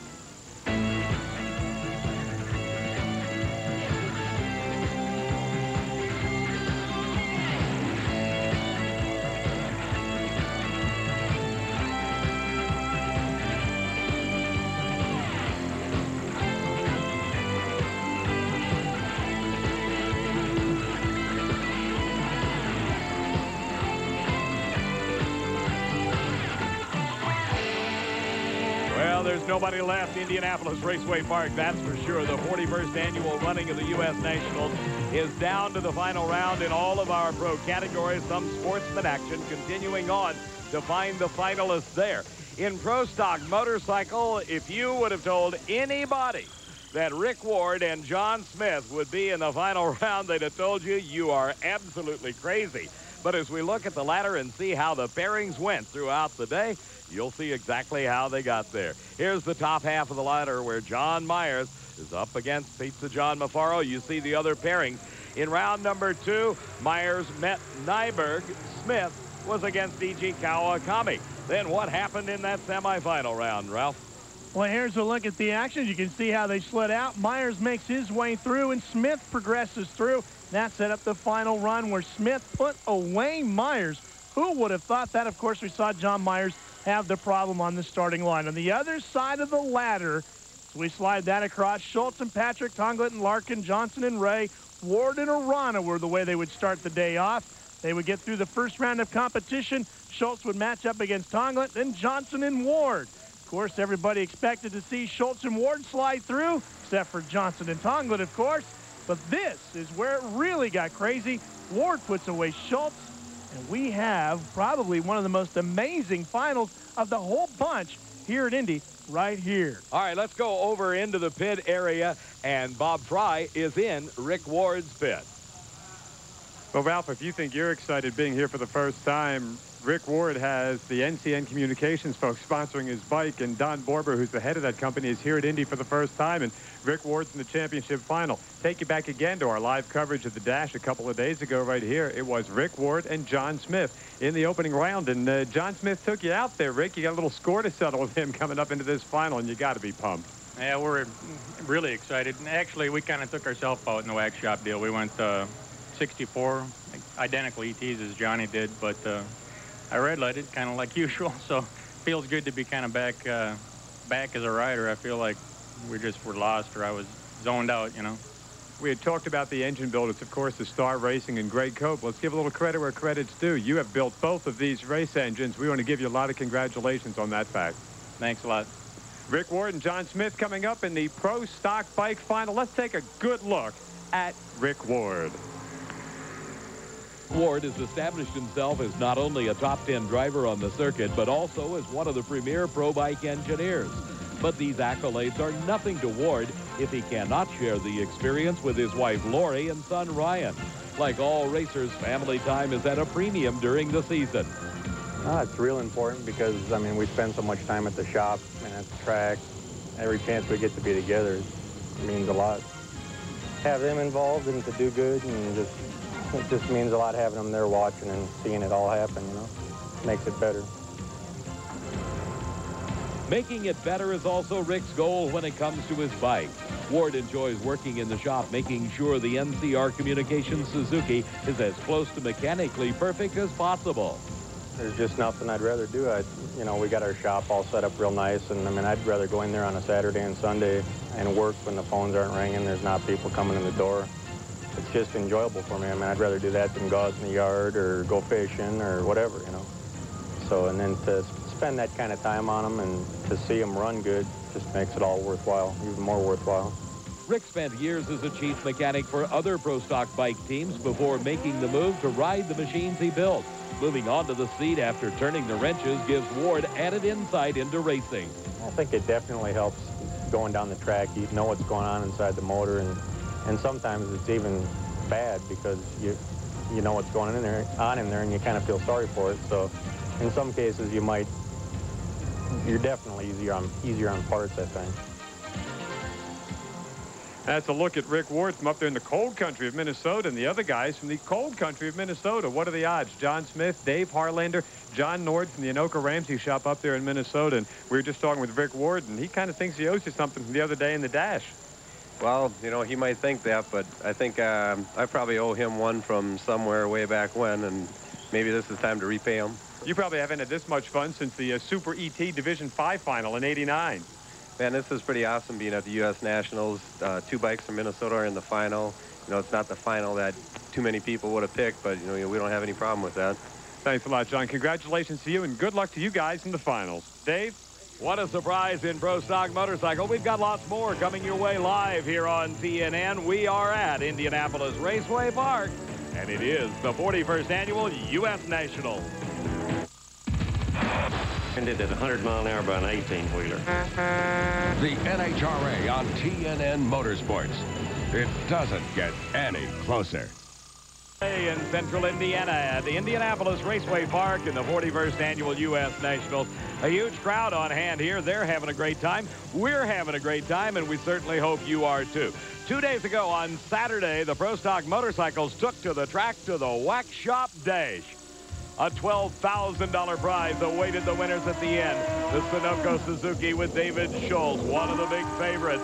John Myers astride the Star Racing Wax Shop Suzuki, another of the big favorites. In the semifinal round of competition, it was Myers' teammate, Stevie Johnson, who had joined us just a few moments ago, up against David Schultz. On this run, Steve Johnson had problems. He broke a bolt that held the brake trigger ignition system together. It was Schultz taking the win at a 7:55. He thought he was in the driver's seat. We knew we screwed up the first round, but we didn't think we could recover it in this round. And if we ran a 55, then we did our job. Everything went right. I want to see Myers do a 55 now. In the other semifinal round, John Myers was up against John Smith. Now, Smith is one of our finalists here at the U.S. Nationals. Here, this was the semifinals on Saturday of the Wax Shop Day. This was one of those races that was all John Myers. He not only ran the 7:55, he went 7:53 at 176 miles an hour. That earned him lane choice in the final run for the $12,000 award from our friends at the Wax Shop, going to the winner. Now, for 3 consecutive years, John Myers has been the winner of the Wax Shop Day. This gave him the opportunity to make it number 4. And he capitalized on the George Price Power 756 at 175. The win to John Myers. David Schultz trailed at a 760. He had you off the line, but just a little bit. I knew it was close. You know, when we're going down through there, 4th and 5th gear, I was looking over to see where he was. And by golly, I was ahead of him. You know, I guess we earned a little bit with the lane choice there round before by going fast. Dave Schultz, what is it about this thing? It's like Earnhardt and Daytona run there, is it? I have no idea. It's one of those deals, you know, we worked hard for this. We worked hard all year. We were the #1 seed coming into the dash. Somehow, John Myers always figures a way to steal it away from me. You can call it stealing. You can call it earning. That's the way I'd kind of look at it. John Myers did the job he had to do on Saturday and won himself $12,000 in the Wax Shop Day. That was a good one. It was a tremendous run, and I think because of what we saw out of those guys yesterday and earlier today, in fact, they both ran 182 miles an hour earlier today, Mac. I think that's why we're pretty surprised we didn't see either one of those riders in the final here today. Well, it's not to be, at least here in 1995. Let's take a look at the top alcohol dragster ladder and how things paired up there. You see, Richard Boyd was the #1 qualifier against Mike Koski. Koski had problems in qualifying, was able to repair, but was not fortunate enough to do well. Conway against Bowen, Baird against Lindert. Taylor raced Highland. That was in round #1 of the top half of the ladder. Then the semifinals saw Boyd against Conway and Baird against Taylor. You've already figured out, you don't even need the Valvoline ladder to know that Conway and Taylor met in the semifinal round, because you saw it live right here on TNN. The finalist, Tom Conway. On the other side of the ladder, Jay Payne had qualified #2, and he had all kinds of problems. His occurred during the burnout. He broke the clutch. This is what happened in the first round of elimination. He broke the clutch, was unable to make the run against Gary Selsby. Jay Payne climbed out of the car and walked away. Gary Selsby took the win and advanced into round #2. The other pairings, Reichert and Parks, Russell and Bartone, Wells and Kinzer. It's Selsby and Parks. You know the outcome. Parks won that one. Bartone beat Wells, and Bartone beat Parks to move into the finals to race Tom Conway. That could be a good one, Ralph. Right now, let's go down to a pit update with Steve Evans. There has been an engine change in the Tom Conway pits, and it was only made possible by Jay Payne. He went out first round. He moved his whole trailer over here to provide shade and parts, his crewmen, because the only help Tom Conway has is his wife, Linda, currently in the car as they warm it up and check out the new engine. You talk about sportsmanship, half of the alcohol pit was in here working on this car. Unbelievable. Bob?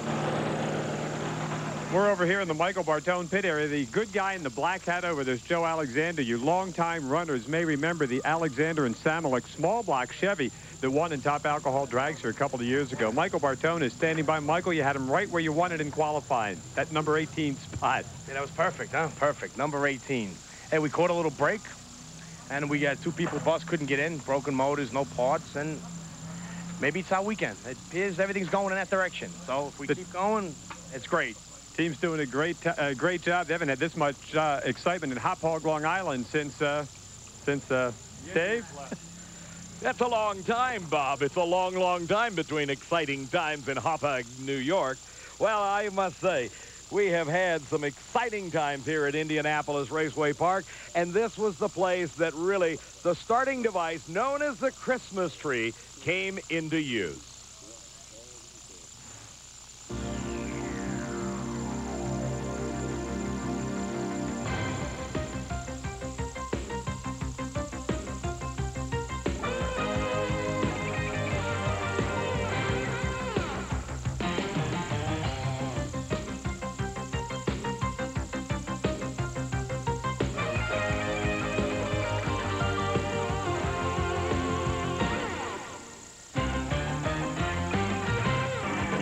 Welcome back to Indianapolis Raceway Park in our live coverage here on TNN of the NHRA U.S. Nationals. Joining me, Bob Fry, Steve Evans, and my good pal from TNN Motorsports, Ralph Shaheen. Top Alcohol Funny Car presented just as exciting a time as did Dragster. Not that we haven't seen any division here anywhere during the course of the U.S. Nationals, the 41st edition, that hasn't been exciting. Here's a look at the ladder, the Valvoline ladder. As Austin and Schumacher and the gang, here's how they came through in round number 2. Is Austin Wilkerson, but watch the Moats battle here with Al Billis. Round number 1 action is what we're looking at, Ralph, and that is a great 586 by Vern Moats as he put away Scott Winnie. That was the best run of his long career. Then in the semifinals, Pat Austin and Vern Moats squared off, and as you saw here live, it was Austin winning, earning his way into the finals. Just the same kind of excitement, though, on the other side of the ladder. Pretty much the same thing. There's a look at how they lined up in round number 1. Here's how everybody advanced on through. Manzo would go up against Bartone. Manzo would get the better of him. Newberry and Powell. Newberry gets the advantage there. And then Bob Newberry makes his way through to make it into the finals here, the 41st Annual U.S. Nationals. Pat Austin came into eliminations as the number 1 qualifier, and he will certainly go into the final round as the favorite. Why? Because he's got lane choice. In the pit of the underdog is Bob Fry. Boy, there's something I never thought I would hear. Bob Newberry, an underdog. Don't tell that to him. Bob Newberry, by nature, is a very quiet, low-key kind of guy. And you can just see inside him right now. You can almost see the bubbles and the acid churning. That's probably about the most smiles I've seen from him in years. He's not supposed to be paying attention to us. They're working on the engine. If many hands make light work, you can bet that Bob Newberry, Bobby Lawson, Ed Copper, the guys that make this car run, are going to be ready for Austin in the final round. Steve? Well, Bob, as you know, unlike a nitro engine that comes completely apart, that usually doesn't happen in the alcohol classes. They pull the valve covers, check all the rocker arms, push rods, look at the spark plugs, make sure they all look okay. Those are signs of internal damage. They pull the oil pan, check the bearings, make sure the crank is okay, retime the magnetos, do the clutch, and get it all done with one of these cars in about 40 minutes. So it looks like both of our finalists are healthy and ready to go, Mac. Steve, that is good news indeed, and we'll be seeing that final round race between Bob Newberry and Pat Austin in just a bit. I don't know about you, but I have really gotten hooked on computers. Doggone it, I just can't get away from the things. And I'll tell you, the internet and the World Wide Web opens up a whole new horizon. If you've got a home computer and a little time, you can now access the world of drag racing via the information superhighway thanks to the brand new internet service, NHRA Online. Once you're actually online and driving your way through cyberspace, the possibilities and information will seem virtually endless. So what does it take to sign on? You can get NHRA Online through any of the major computer services. America Online, CompuServe, and Prodigy all have web browsers built into their software. Or you can have a direct internet connection, which is a lot faster and loads the graphics a lot better, and you can actually have a little higher quality graphic too. Okay, web browsing, direct connect, high quality graphics. What does all that mean to drag racing fans? Well, right now you can access the full range of NHRA features all about the NHRA. You can get results posted the Monday after a national event and after the divisional events. The prime ticket thing for us is the preview of National Dragster, which goes up every Friday. You get to preview the current issue, see what the cover looks like, read a few of our columns that are popular with our readers, and check out some of the features. And it's pretty much a coming attractions kind of thing for National Dragster. Located on the Go Racing homepage is also a very neat feature that showcases the type of things you can do on the World Wide Web as far as graphics go. This is their slideshow. What it is a rotating series of pictures. These ones borrowed from the NHRA photo library. I'll take you now to our photo gallery, which is a pretty exciting thing for a lot of our members. They'll be able to download photos of our hot racing stars for their personal use on their computer as background wallpaper or whatever. We update this continually, add 4 or 5 pictures a week, so if you don't see your favorite star up there yet, he will be soon. All right, this is our member track directory page. As you can see, we have links to Lebanon Valley and Rosa Motorsports parts, 2 tracks that are already up, as well as a listing for the division directors and a division-by-division map. All your NHRA member tracks are listed here. Okay, the other great feature is that the ability to update this on a daily basis, almost like a daily national dragster. With the help of the people at Go Racing who are hosting the site for us and the people at Tech 2000 who are actually doing the work, Dave Hackett and Roger Falcione, we're able to update this so people can check in daily. Whenever the hottest news breaks, you'll have it on NHRA Online. And for all you high-tech multimedia computer buffs, there's a lot more that you can look forward to in the future. We plan to have a video library of QuickTime movies, a sound library where you can download various sounds of drag racing, expand our photo gallery, which already includes many of the sport's top stars, and just a whole lot of other user-friendly features. And user-friendly it is. I have visited that page. You should too. Here is the pit area of Warren Johnson. He's getting his car ready for the final round race against this man, the surprise of Pro Stock, Lewis Warden and Ashen Warden in the finals against WJ. That's coming up in a bit.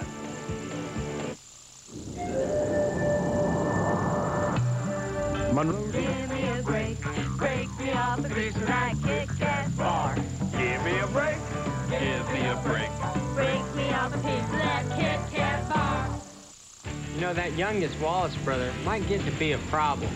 Last year, sparks were flying as the Bush boys battled. First, Chad Little found out why they called him the Intimidator. And all Hermie Sadler could do was wait for the crunch. In the end, Kenny Wallace held on for his 2nd win of the year. It's a prime-time battle under the lights at Richmond. The NASCAR Bush Grand National Auto Light Platinum 250. Friday night, 7:30, 6:30 Central on TNN Motorsports. It doesn't get any closer. Welcome back live on TNN, the Indianapolis Raceway Park. This is the 41st Annual U.S. Nationals. And this is sort of the calm before the storm. Back in the pit area, they're working on all of our finalists. You saw just a moment ago, Pro Stock. You saw who they are. How did they get there? Take a look. Here's the top half of the ladder. Warren Johnson was the top qualifier. He advanced, as did the other 3 competitors. That brought us down to the Johnson & Johnson semifinal, and Warren prevailed over Son Kurt. On the other side of the ladder, Ralph, just the same excitement. Well, you can see how they made their way into round number 2 and then on into round number 3. And, of course, Warden made the move up into the finals. But I got to make note here, Mac, and that is that Warden hasn't been as quick and he hasn't been as fast as WJ. That Grumpy Jenkins motor is working well, but it's going to have to work real well right now. Let's go down to Steve Evans now, who's in the pits of WJ. Well, the professor doesn't leave the critical stuff to anybody but himself. In fact, he's changing valve springs. These valve springs are $1,780 a set, and they last about 1 race. Everything okay, WJ? So far, so good. In fact, let's take a look at WJ. Up close and personal, learn a little bit more about the man who is absolutely dominating Pro Stock competition in drag racing. 2-time Winston Pro Stock champion Warren Johnson's accomplishments have far exceeded his humble beginnings, but not his aspirations. We basically started in a 4-stall garage working on these race cars, and it's transpired to this point in time, and it's strictly a case of that I had a vision of what I wanted to do in drag racing, and this is just part of it. This facility is approximately 26,000 square feet. And the room over here is where we store the transporter. We also do some of the metal fabricating and the dirty work, if you will. But we can drive the transporter in one door and straight out the other. The shop area here where the engine machining is done is approximately 10,000 square feet. That allows us to do basically everything in-house. The only thing we really farm out is crankshaft grinding at this point in time and camshaft grinding. Other than that, everything else is built in-house. The other side of the shop is devoted towards block work, line honing, boring, honing, decking, cylinder blocks, and the room behind it is where all the assembly work takes place. Warren's hard work has paid off. His 47 national event titles, his third highest in a pro category. The Professor was the first pro stock driver to break the 160, 180, and 190 mile-an-hour barriers. This year, Warren is at low elapsed time and top speed at 5 of the 6 national events. He became the third member of the Holly 6 Second Club and has run a career best 694 with a speed of 199.15 miles an hour. Even still, Warren thinks a 200-mile-an-hour pro stocker is far off in the future. We're pushing a lot of body through the air and normally aspirated. We're dependent on Mother Nature to supply us power. And I'd say we're still another 2 years off before we see 200. Warren's got 4 event wins this season and leads the Winston points. Here we are. You can call me Forrest Grump, or you can call me Bill Grumpy Jenkins. This is a Bill Grumpy Jenkins motor that's been in the Ashton Worden car now for the better part of the last 2 seasons. The Grump actually smiled after that semifinal round. I saw it. I think we have it on tape. Now, Bill Grumpy Jenkins never won pro stock here at Indianapolis, as hard as that may be to believe. But when they had that semifinal win, I didn't see him smile as much as he did since Dino Don got the flat tire on the starting line in Super Stock E back in 1967. The Ashton Worden team have been in the semifinals 3 of the last 4 years. Now they're in the final. They'd love to take out that multi-time national event champion, Warren Johnson. Dave? Bob, what a thrill it's got to be for Lewis Warden as well as Bill Jenkins, and we caught a little bit of a smile there as well. Here's the point standings in the Winston chase coming into this race. WJ, Jim Yates, close between 1 and 2. Then it spreads out a bit. Kurt Johnson, Jerry Ekman, and Steve Schmidt. This is after 14 of 19 events, so this is the 15th race of the season. And what's nice about you folks here on TNN, you're going to be able to follow this points chase all the way through to the end of the year out at Pomona, California, with more live coverage here on TNN. Pro Stock's always been important to Indy.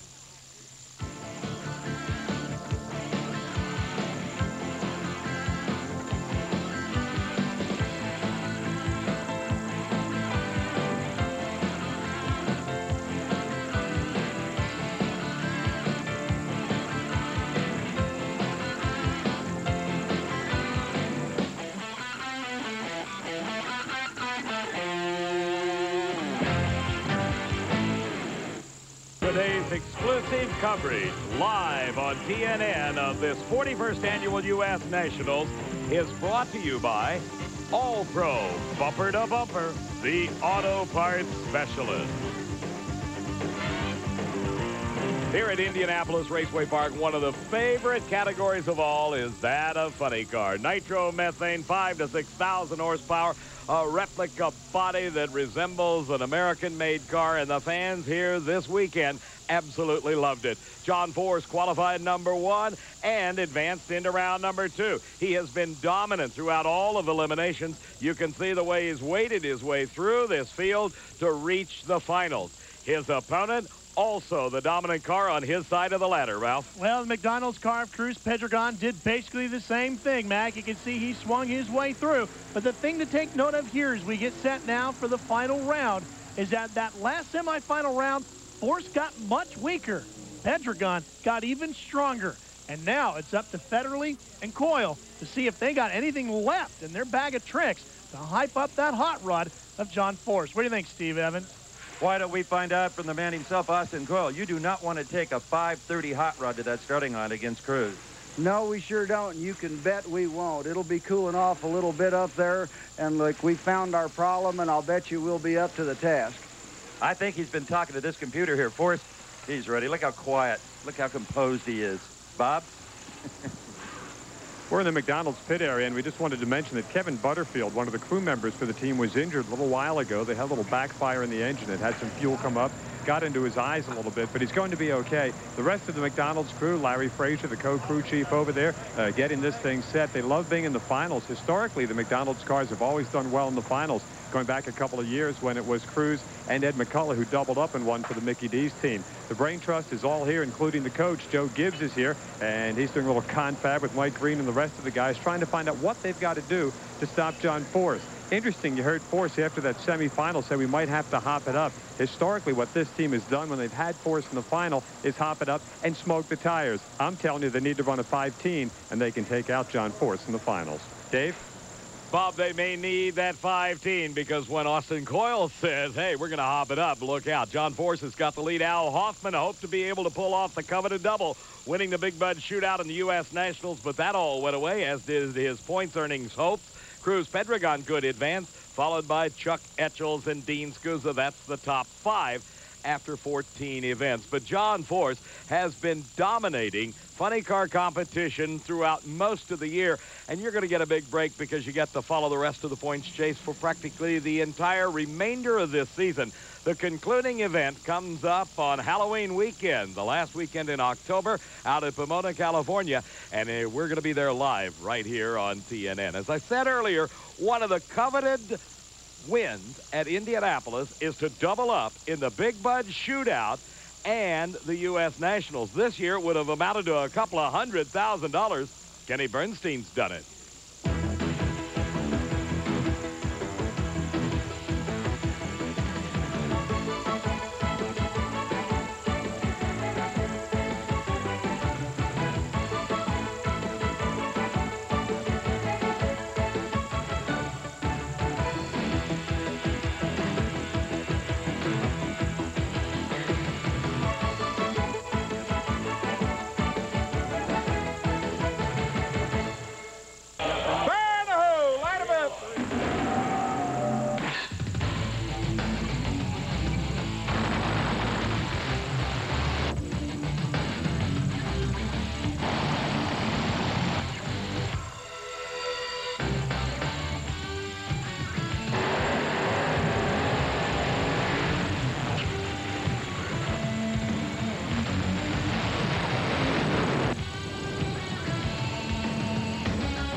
They call them the kings of the sport, and they certainly justify the crown. Those are Top Fuel dragsters, and we have had quite a show here. A huge turnout trying to qualify for the 16-car field. Ralph, tell us about it. Well, here's a look at the field. Now, the guy you want to watch here is at the very bottom, Larry Dixon. He started as our 12th fastest qualifier. He has gotten quicker and faster over the course of the day. He's been as quick as a 490 Mac and as fast is over 300 miles an hour. On the other side of the ladder, watch him march through. The surprise of this event, if there is a Cinderella story to be told, it will be written by Bob Vandergrift Jr. After laying out the entire first half of the season, could he possibly win his first U.S. Nationals title? We'll find out that answer live here on TNN in just a few moments. Right now, let's go down to Larry Dixon's pit area where Steve is finding out what's happening there. Thanks, Mac. Larry Dixon is mixing the witch's brew, nitromethane and methanol. He hopes will take him to his first ever victory in his rookie season. Let's talk to his boss, Don the Snake Prudhomme. With your vast experience, what can you tell this young man that'll help him? Well, not actually anything. He's just doing a great job. He's just staying calm, and he's just trying to handle the U.S. Nationals like any other race. But imagine being a rookie, being in the final. I'd be a little nervous as him, but I'm not going to tell him that. What about staging? Well, you know, we talk about things. Just his rest, you know, he'll get a little bit of rest before he gets up there and just takes it easy, you know. I don't really have to tell Larry a lot. He's just got natural talent. I think he's doing a great job. Good luck. Thank you. Okay, Bob Fry. The guy in the white hat, the good guy is Dan Olson. He's the guy that's making this car run. You know Dan Olson from past Top Fuel runners. You know Bob Vandergrift. Let me tell you about the rest of the team here, the guys that have done such a great job. Brian Shipman, Brian Smith, Ronnie Thompson, of course, John Stewart, who himself was a Top Fuel driver over 20 years ago and one of the first in the 5-second range. This is a very talented crew, as Corey Mack mentioned, during that semifinal. And if Larry Dixon's a rookie going into this final here, at least he's been in other championship final rounds this year. Bob Vandergrift has never been this far at an NHRA Winston Championship program. Dan Olson, the guys in the white hat, going to try to win it for Bob Vandergrift. Steve, Dave? Well, Bob Vandergrift's going to have some sort of a role in it, and he's been getting better with every round, particularly on his driving skills on leaving the starting line. The points chase, well, it may get battered around just a little bit because Larry Dixon came into this race in the number 4 spot. Mike Dunn's out, Corey Mack's out, Scott Coletta's out, Blaine Johnson's out. The only one left with a chance to earn points is Dixon. And you may well find him advancing a little bit on Mike Dunn in the number 3 position. You know, we talked about coveted doubles, winning the Big Bud and the Funny Car title. How about winning Funny Car and Top Fuel, both at the U.S. Nationals?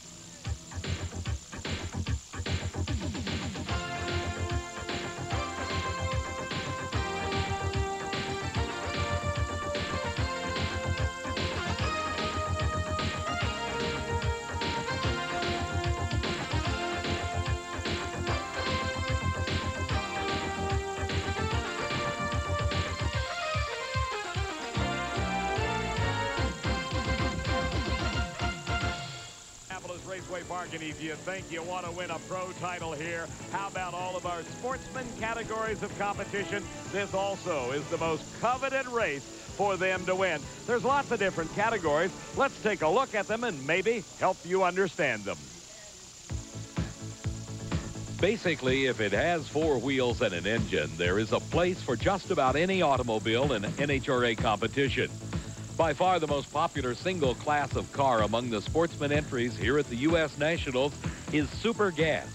These competitors run on what is known as a 990 index. In other words, they must cover the quarter mile in 9.90 seconds or slower. If a competitor runs quicker than that time, he breaks out and loses, even if he crosses the finish line first. If both drivers go quicker than the class standard, the one whose time is closest to 990 is the winner. This class is limited to full-bodied cars, with left-hand drive roadsters also permitted. Engine size is unrestricted. The cars must weigh 2,100 pounds minimum with driver on board and run a variety of fuels. Super Gas competitors use the Pro Christmas tree, with all the amber lights flashing together, followed 0.4 of a second later by the green.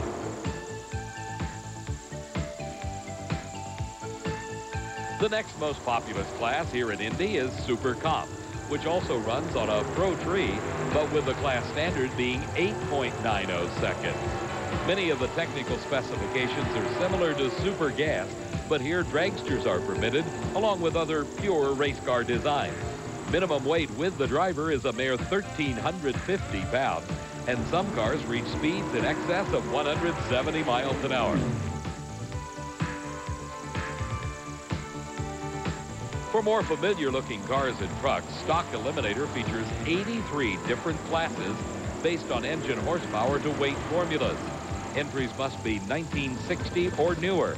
Factory production models with few modifications allowed. Since cars of a wide performance range compete against each other, a handicap start system is employed based on the dial-in, the time predicted by the driver. The slower car gets to leave the line first, followed by the quicker car. Theoretically, on a perfect run, both cars will arrive at the finish line together. The quickest stock class cars run in the 10-second range, with the slowest at over 18 seconds. Similar in appearance but more modified are the cars that run in the 87 separate classes of Super Stock. These also use the dial-in and handicap start system with the breakout, but engine and drivetrain modifications are allowed as long as the body style and power plant have the same manufacturer's nameplate. Quarter-mile times range from 8 to 13 seconds depending on engine weight ratio.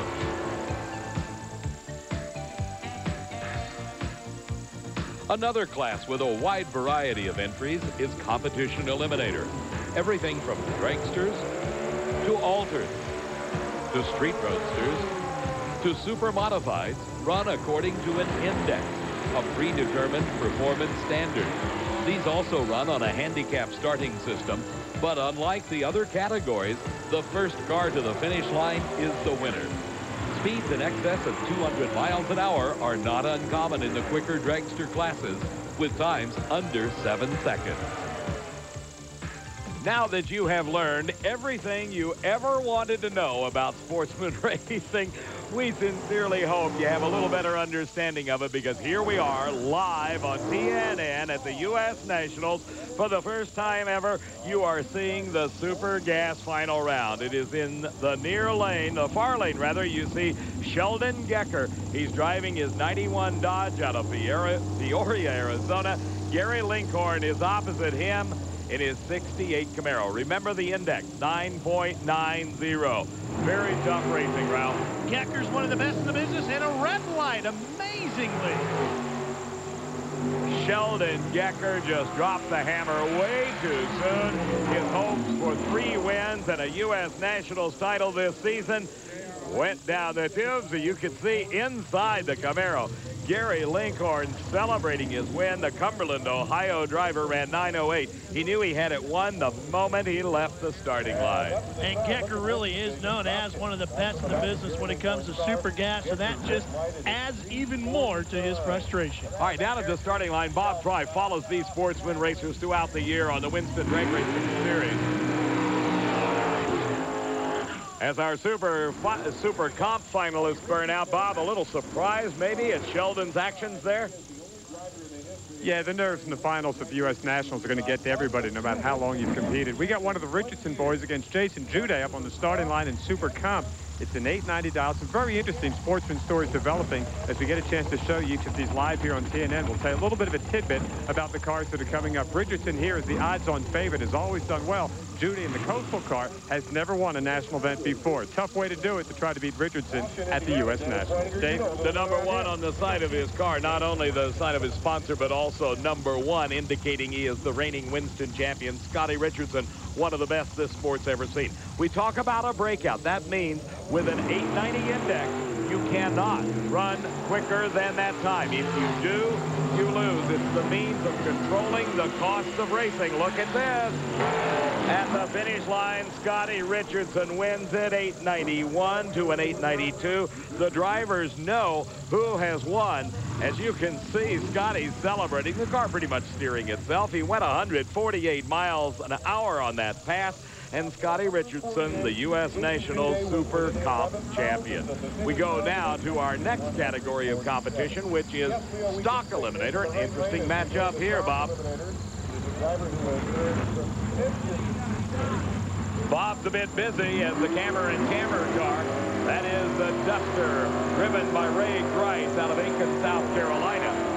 Going through the burnout procedures, and you thought only top fuel dragsters and funny cars did burnout. Richard Kincaid is his opponent here in the final round. Bob? Dick Kincaid has never run at the U.S. Nationals before this year. That little white Chevrolet out of Ohio.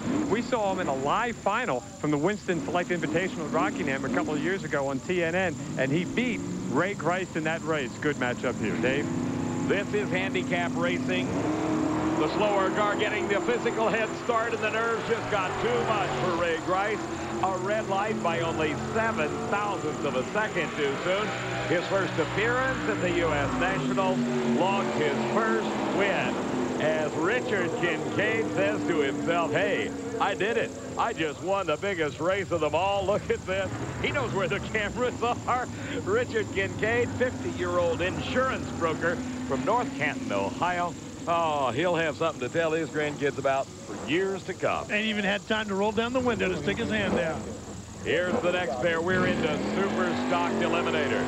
This is Peter Biondo out of the Biondo Racing Products family. From Valley Stream, New York, he is driving the Hitari car. It is an 82 Pontiac Firebird with a 400 cubic inch engine. It runs in the GT class, which means a modern body with maybe a high-performance engine of years gone by, giving it a little bit more performance and oomph under the hood, if you will. The GTJ automatic is Lincoln Moorhead. He's a 22-year-old student. He's driving the 93 Oldsmobile Sierra. He gets the head start, the wheel-standing Super Stockers. You gotta watch the breakout. Driving both ends of the racetrack, taking the win light right on his dial-in of a 1041. Peter Biondo wins the U.S. Nationals as the car settles down after that run. The Hitari Pontiac, your champion in Super Stock. Are you surprised, Bob Fry? You're right down there with him on the starting line. No, I'm really not. Biondo brothers won 3 races last weekend at the Englishtown Points race. The guy in the other lane, by the way, his name is Lincoln Moorhead. His first name is Abraham. He is the third. That was the Biondo brothers car that he was driving in the finals against the Biondo clan. So no, I wasn't surprised. The Biondo boys are plenty tough. You're looking at a Jeep engine. That's right. Garth Hill with a Bantam Roadster. This is an altered car as far as the class goes. We're looking at Competition Eliminator. That is the category. And Garth Hill drives the red car. This is Glenn Treadwell with an A Econo altered. He's got a V8 engine, a 307 cubic inch small block Chevy. The dial-ins, that's the handicap. 9:19 for the Jeep-powered machine. It's a rather intriguing engineering exercise, Bob Fry. Garth Hill using a Jeep motor. David, he ran a twin turbocharged small block for years. I just talked to him in the staging lanes. I said, I told you to take that turbo off a long while ago. He was not qualified until the last qualifying effort 2 days ago. Here he is in his first ever national event final round. He was runner-up once way back in 1990 at the Spring Nationals. Glenn Treadwell never winning either here at Indy. Going into the stage position. Handicap.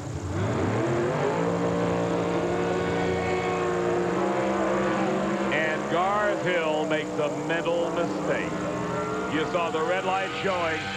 Glenn Treadwell was the winner the moment that bulb went red as the Aecono altered 23T Roadster comes to a safe stop at the end of the shutdown area. He ran 7:73 on that run. Here's our alcohol dragster final. It'll be coming up next when we return to Indianapolis Raceway Park live on TNN. We're back at Indianapolis Raceway Park live on TNN for the finals of the U.S. Nationals. We may have a little problem at the very start of the show with lots of oil on the racetrack, but boy, things are moving now. Here is the Miracle Man. Michael Bartone came in as an alternate when a guy could not make first round of eliminations. Bartone came in. He actually qualified 2 positions out of the field. And guess what? Here he is in the finals against Tom Conway, this man out of Seminole, Oklahoma. Bob Fry down at the starting line after this burnout, so we won't completely try to drown you out. Tom Conway is not the favorite in this race. Let's watch him get the tires hot. Then we'll find out what he's going to do to cope with the better performances from Michael Bartone. Down to the starting line, here's Bob. It's interesting you made that comment there, Dave, because I talked with several of the alcohol team members, and they say that exactly. Tom Conway is an underdog right here against a guy that did not qualify. They had some mechanical problems on the Bartone race car. Finally got it all straightened out in qualifying. They've been in the mid-80s for a couple of rounds. Very, very strong runner and one of the few cars to successfully negotiate that left side of the racetrack or the near side of the racetrack all day long. If Conway shakes the tires just a little bit as he has in the last couple of rounds, we're going to have another new alcohol dragster champion. And by virtue of his 587, Michael Bartone was able to select the lane he wanted, and he took the lane nearest our camera. Here's the final in Top Alcohol Dragster live at the U.S. Nationals.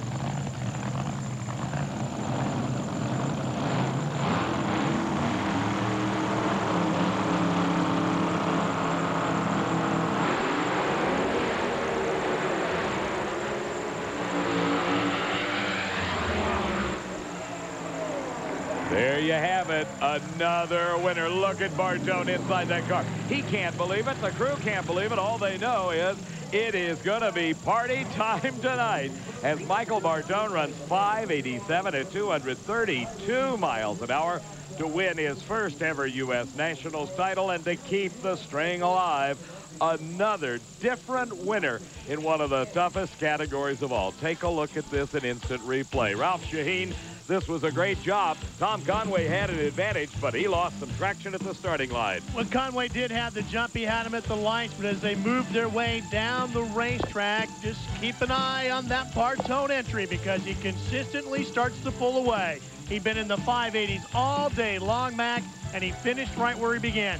A 587, 232 miles an hour. We've got another new winner and Top Alcohol Funny Car into the line. Oh, look at this. Pat Austin and Bob Newberry.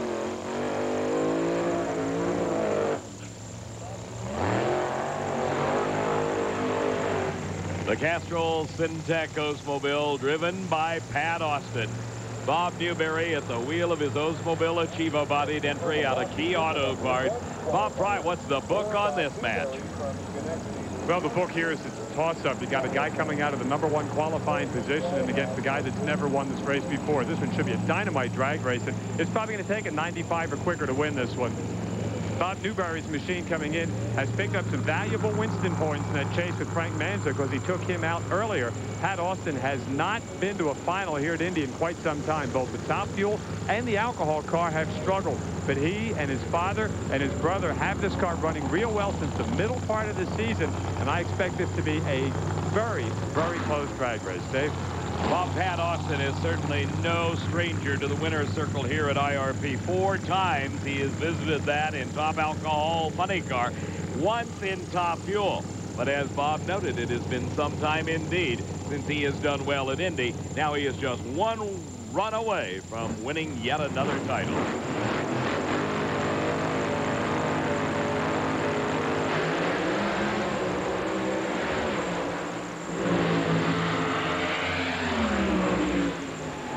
Austin qualified better. He got a big hole shot advance, and he won the race on performance as well. 5:94 the winning time, the speed 241 miles an hour. Pat Austin, for the 6th time, wins the U.S. Nationals. Bob? Well, the Pro Stock bikes are on the launch pad here, and these guys look like something out of Star Wars, don't they? John Smith in his Discover helmet getting set to go. The Anoka Ramsey machine as he will move into the finals against the guy that built his engine, Rick Ward, the Ward Performance NCN bike. First time ever live Pro Stock finals. Some Indy coming up. Stick around.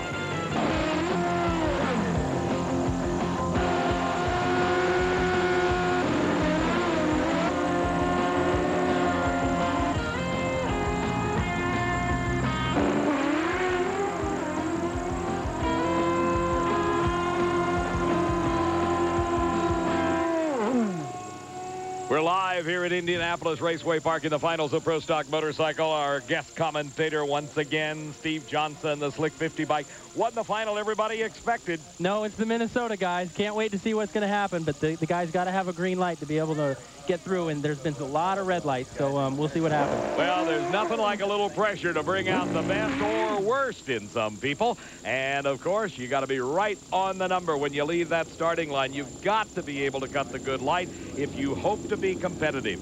Rick Ward and John Smith. Ward in the semifinal round had a 7:69 elapsed time. John Smith had a 7:67. He obviously has selected the lane nearest the camera. That right-hand lane for bikes, for some reason or other, seems a little suspect. It's got a little bump in it, but here the race is going to be one, I think, on the starting line. John Smith has typically had the better light, but Rick Ward has been red lighting and red lighting and red lighting, and obviously he didn't red light when he beat me, so I don't think he'll red light here, but I think he will have the light.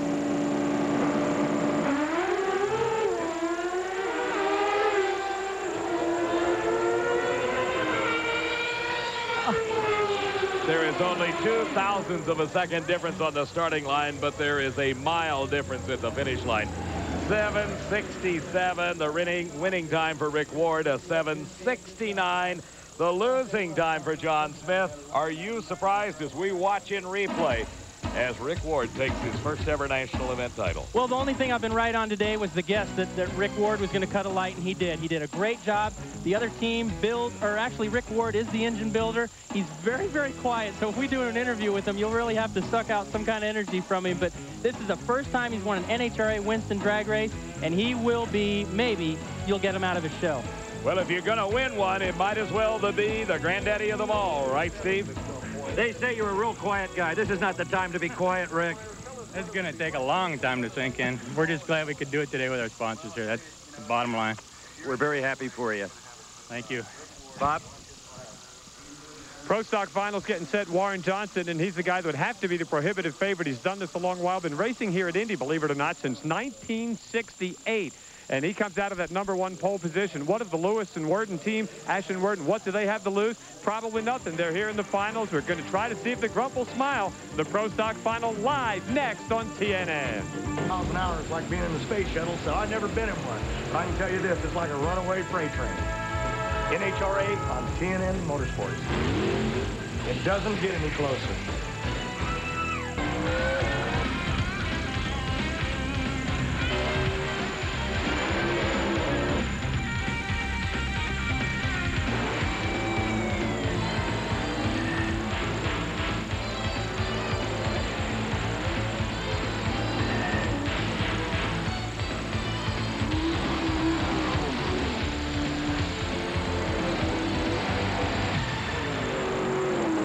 I just love the factory hot rods, maybe because I've had a chance to drive one, in fact, hold a pro stock driver's license.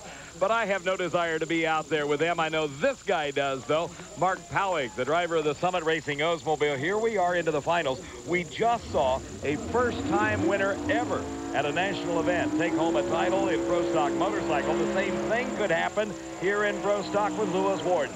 Sure could, Mac. You know, Lewis has done an excellent job of driving today, and though he's at a little disadvantage in performance, you never know what might happen on the Christmas tree. Warren's a little late like he normally is, and Lewis could easily make that deficit up. Do you guys that race against WJ count on him being late when you go up there?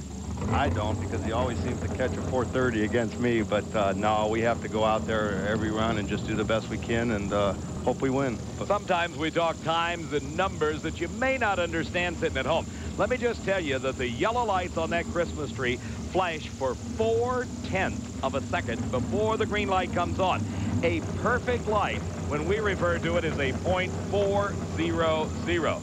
So when Mark was just referring to a 4:30 by WJ, that's one that is just 30 thousandths of a second off of perfect. That's just one of the many things that you have to do when you drive one of these pro stocks. Warden and Ash in the near lane. Warren Johnson.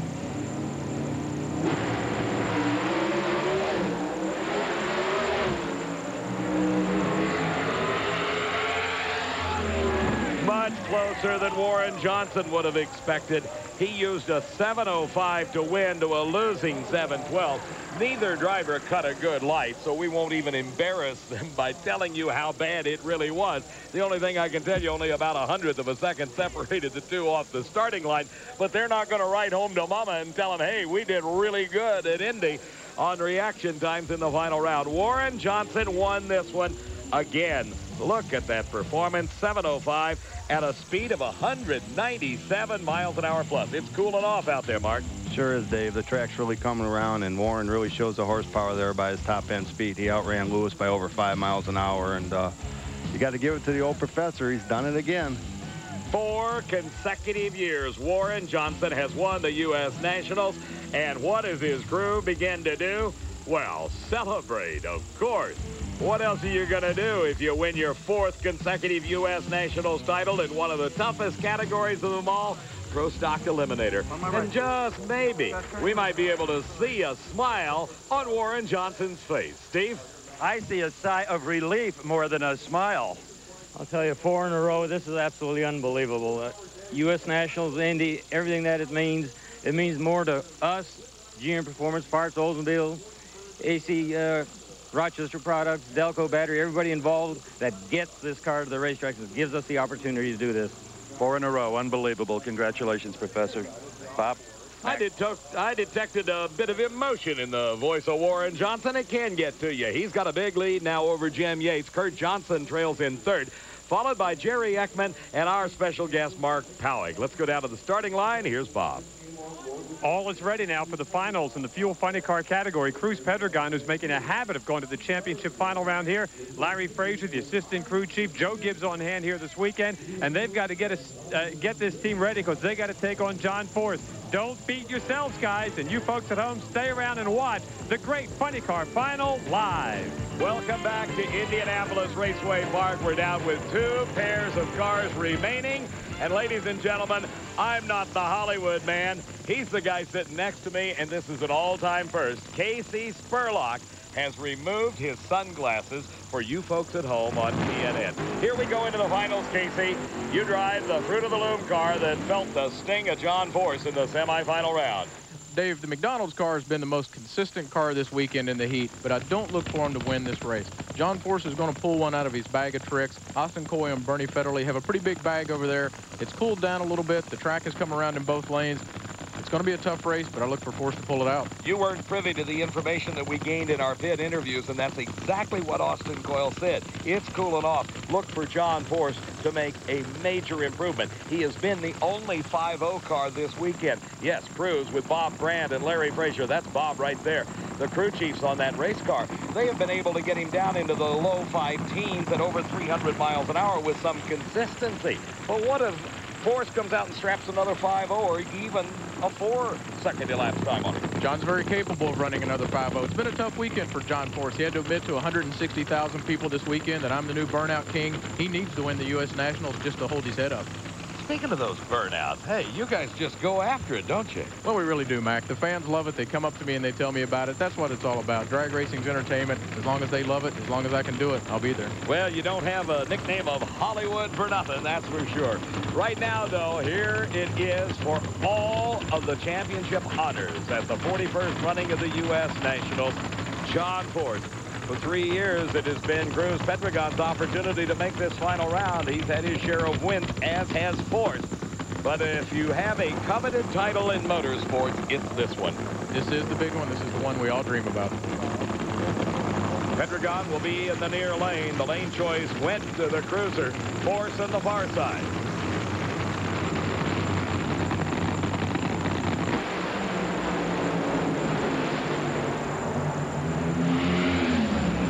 Well, so much for Casey Hollywood Spurlock, the predictor. How about a 5:07 at 304.67 miles an hour for Pedregon? Dave, I've got to say that's the most impressive run of the weekend. Hats off to Bob Brandt, Larry Frazier, the entire McDonald's crew. They knew Force could be tough, and they were tougher. Can you imagine 304 miles an hour as Cruz Pedregon climbs out of the car, and he is more restrained than we've seen him all weekend long. Let's watch this one in replay. Call it for us as they're going down the racetrack, Casey. Both cars leave the starting line really hard here, Dave. You can see a lot of clutch dust coming out of the back of Cruz's car. He's really leaning on this car. No contest at the top end. The McDonald's car just continues to pull away. A lot of horsepower. A new track record at 304.90 miles an hour. Look at the McDonald's crew. Whoa, the celebration's going to be big there tonight. Joe Gibbs has had an incredible string as a car owner. There's his latest winner, Cruz Pedregon. Here's Steve. Cruz are a little like a prize fight. You get knocked down, you get back up to a 5:07, 304. We knew we had something for John Force. I'll tell you what, he's a great champion, but it's McDonald's time. He's beat us up plenty. I'm a little bit, got to calm down a little bit, wearing my Raiders helmet. John Force is a heck of a champion, but we were going for it that final round because we said, hey, I don't care if he's dropping cylinders. That car can run an O. So we kind of went for it. We were going to sacrifice smoke in the tires to win Indy for my 3rd time in 4 years. I'm really happy. Joe Gibbs, McDonald's Interstate Battery, EDS, all of our Pontiac champion, everybody for being involved with this team. This is a great feeling. I can't tell you how good this feels. 304 miles an hour. Look out the rest of the year for this guy. Mac? Well, they have got it together here. There's John Force. He's resigned to this. It's not the first time he's been beaten, Casey.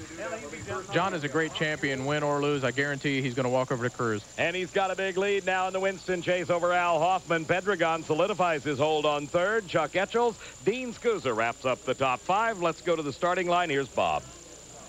That was fun, guys. And you know what else is fun? A great time can be had by sitting down and watching, and they walked away 4. Casey Spurlock said this is all showbiz, and this is very entertaining. It's as good as it gets. Why not call the number on your screen right now? We're down to the last race of the day, live here on TNN at the U.S. Nationals. It is Top Fuel Eliminator, and once again joining me is Corey McLenathan, the driver of the McDonald's Dragster. Things have got to be happy in the Joe Gibbs camp right now. That was incredible, wasn't it? What a final round. I'll tell you, that was really exciting. Could you believe 304 miles an hour out of the Cruiser's funny car? Well, a couple 300-mile-an-hour runs they had, you know, definitely showed the pace. So that was pretty awesome indeed. There's the eyes of Larry Dixon. He's looking around. He is in the finals for the first time in his career. This is his first year in competition.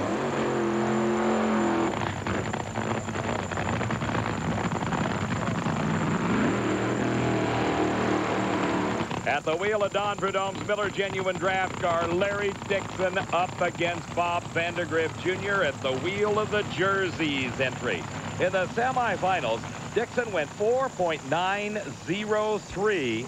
Vandergriff went 4.904 by 1,000th of a second. Dixon got to pick the lane. We'll talk with Corey in a moment to see if that's going to make any difference. Here is Bob. 2 quick notes. This is the first time since Englishtown this year that Dixon has won more than 1 round of competition. And I just talked to John Stewart, the clutchman and former fuel driver on the Jerseys car. Raced here back in the 1970s. Loves this lane. They think they can take out Dixon. Corey Mack, your thoughts about lane choice. Is it going to be that important? No, I really don't think it is. Both guys are real hungry. Bobby's first time back in the car in a while. He's doing a good job of driving. But Dixon has got to be real hungry. We'll see what happens here. Been a bit of a dry spell since the Mopar Nationals at Englishtown back in May. And as Bob noted, it's the first time that he's won 2 rounds in competition. Here he is in the finals. For Vandergrift's first time we've seen him all year long with a brand new operation from the folks at Jersey.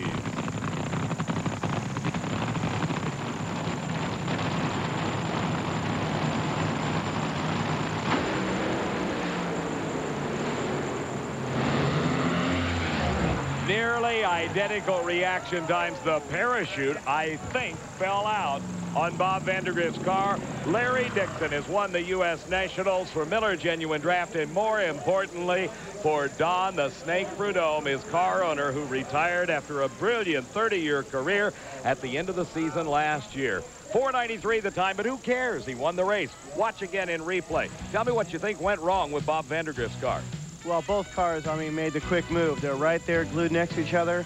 And it looks like maybe there's a little tire shake, maybe just a short shoot on there. I'll tell you, it could be just a little thread. It takes anything just to shake one loose, and that's exactly what it looks like happened. Once you get into that vibration, as Corey was noting, that chute is held in by a cable, and the shaft inside that cable, if it's not through the loop a long ways, you may find yourself in exactly the situation that Bob Vandergrift is with the parachute out. He had no hope whatsoever of catching this man, Larry Dixon. Steve? You kids out there, don't let anybody ever tell you your dreams can't come true. Right, Larry? What can I say? I mean, the guys have been struggling all summer. Miller Genuine Draft crew came back. Goodyear, Purelator, wins, Pontiac GMC. Everybody did a great job. Came back. I'm just happy. I want to say hi to my dad. Hope he's watching. My mom, too. I love you both. And they love you very much. Mac? Larry Dixon, I love to see the emotion. He's still in 4th in the points chase. Mike Dunn, Corey Mack, and Scott Coletta round out going up to number 1. Blaine Johnson holds on to number 5 after 15 of 19 events. And you're going to keep up with the points chase right here on TNN as we bring you live coverage. We're at Indianapolis Raceway Park. It's not over yet, folks. Stick around. We'll be right back. Today's exclusive coverage of the 41st Annual NHRA U.S. Nationals on TNN has been brought to you by Mopar Parts, Chrysler Corporation, and the Chrysler Plymouth Dodge Truck, Jeep, and Eagle dealers who sell and install them. And by Valvoline. People who know, use Valvoline. And by Beechwood Aged Budweiser, the king of beers. This Bud's for you.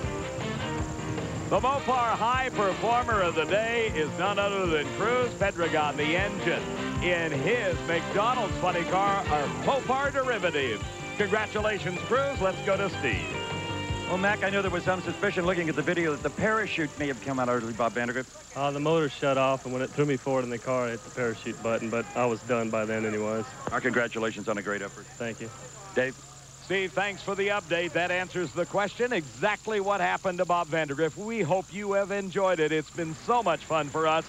For Bob Fry, Steve Evans, I'm Dave McClellan, reminding you to watch these other events. Reading, Topeka, and of course, Pomona, California.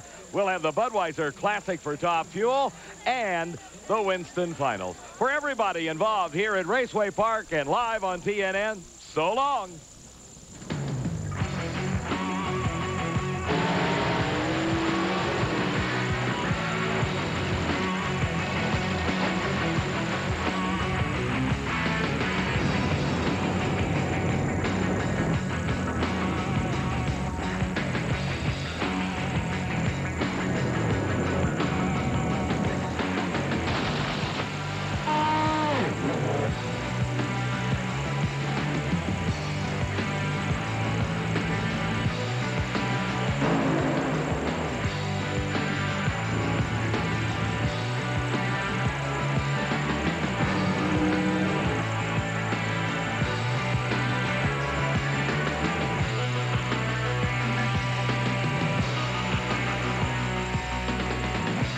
The NHRA U.S. Nationals has been a production of Diamond V Sports and the Nashville Network, leaders in coverage of live motorsports.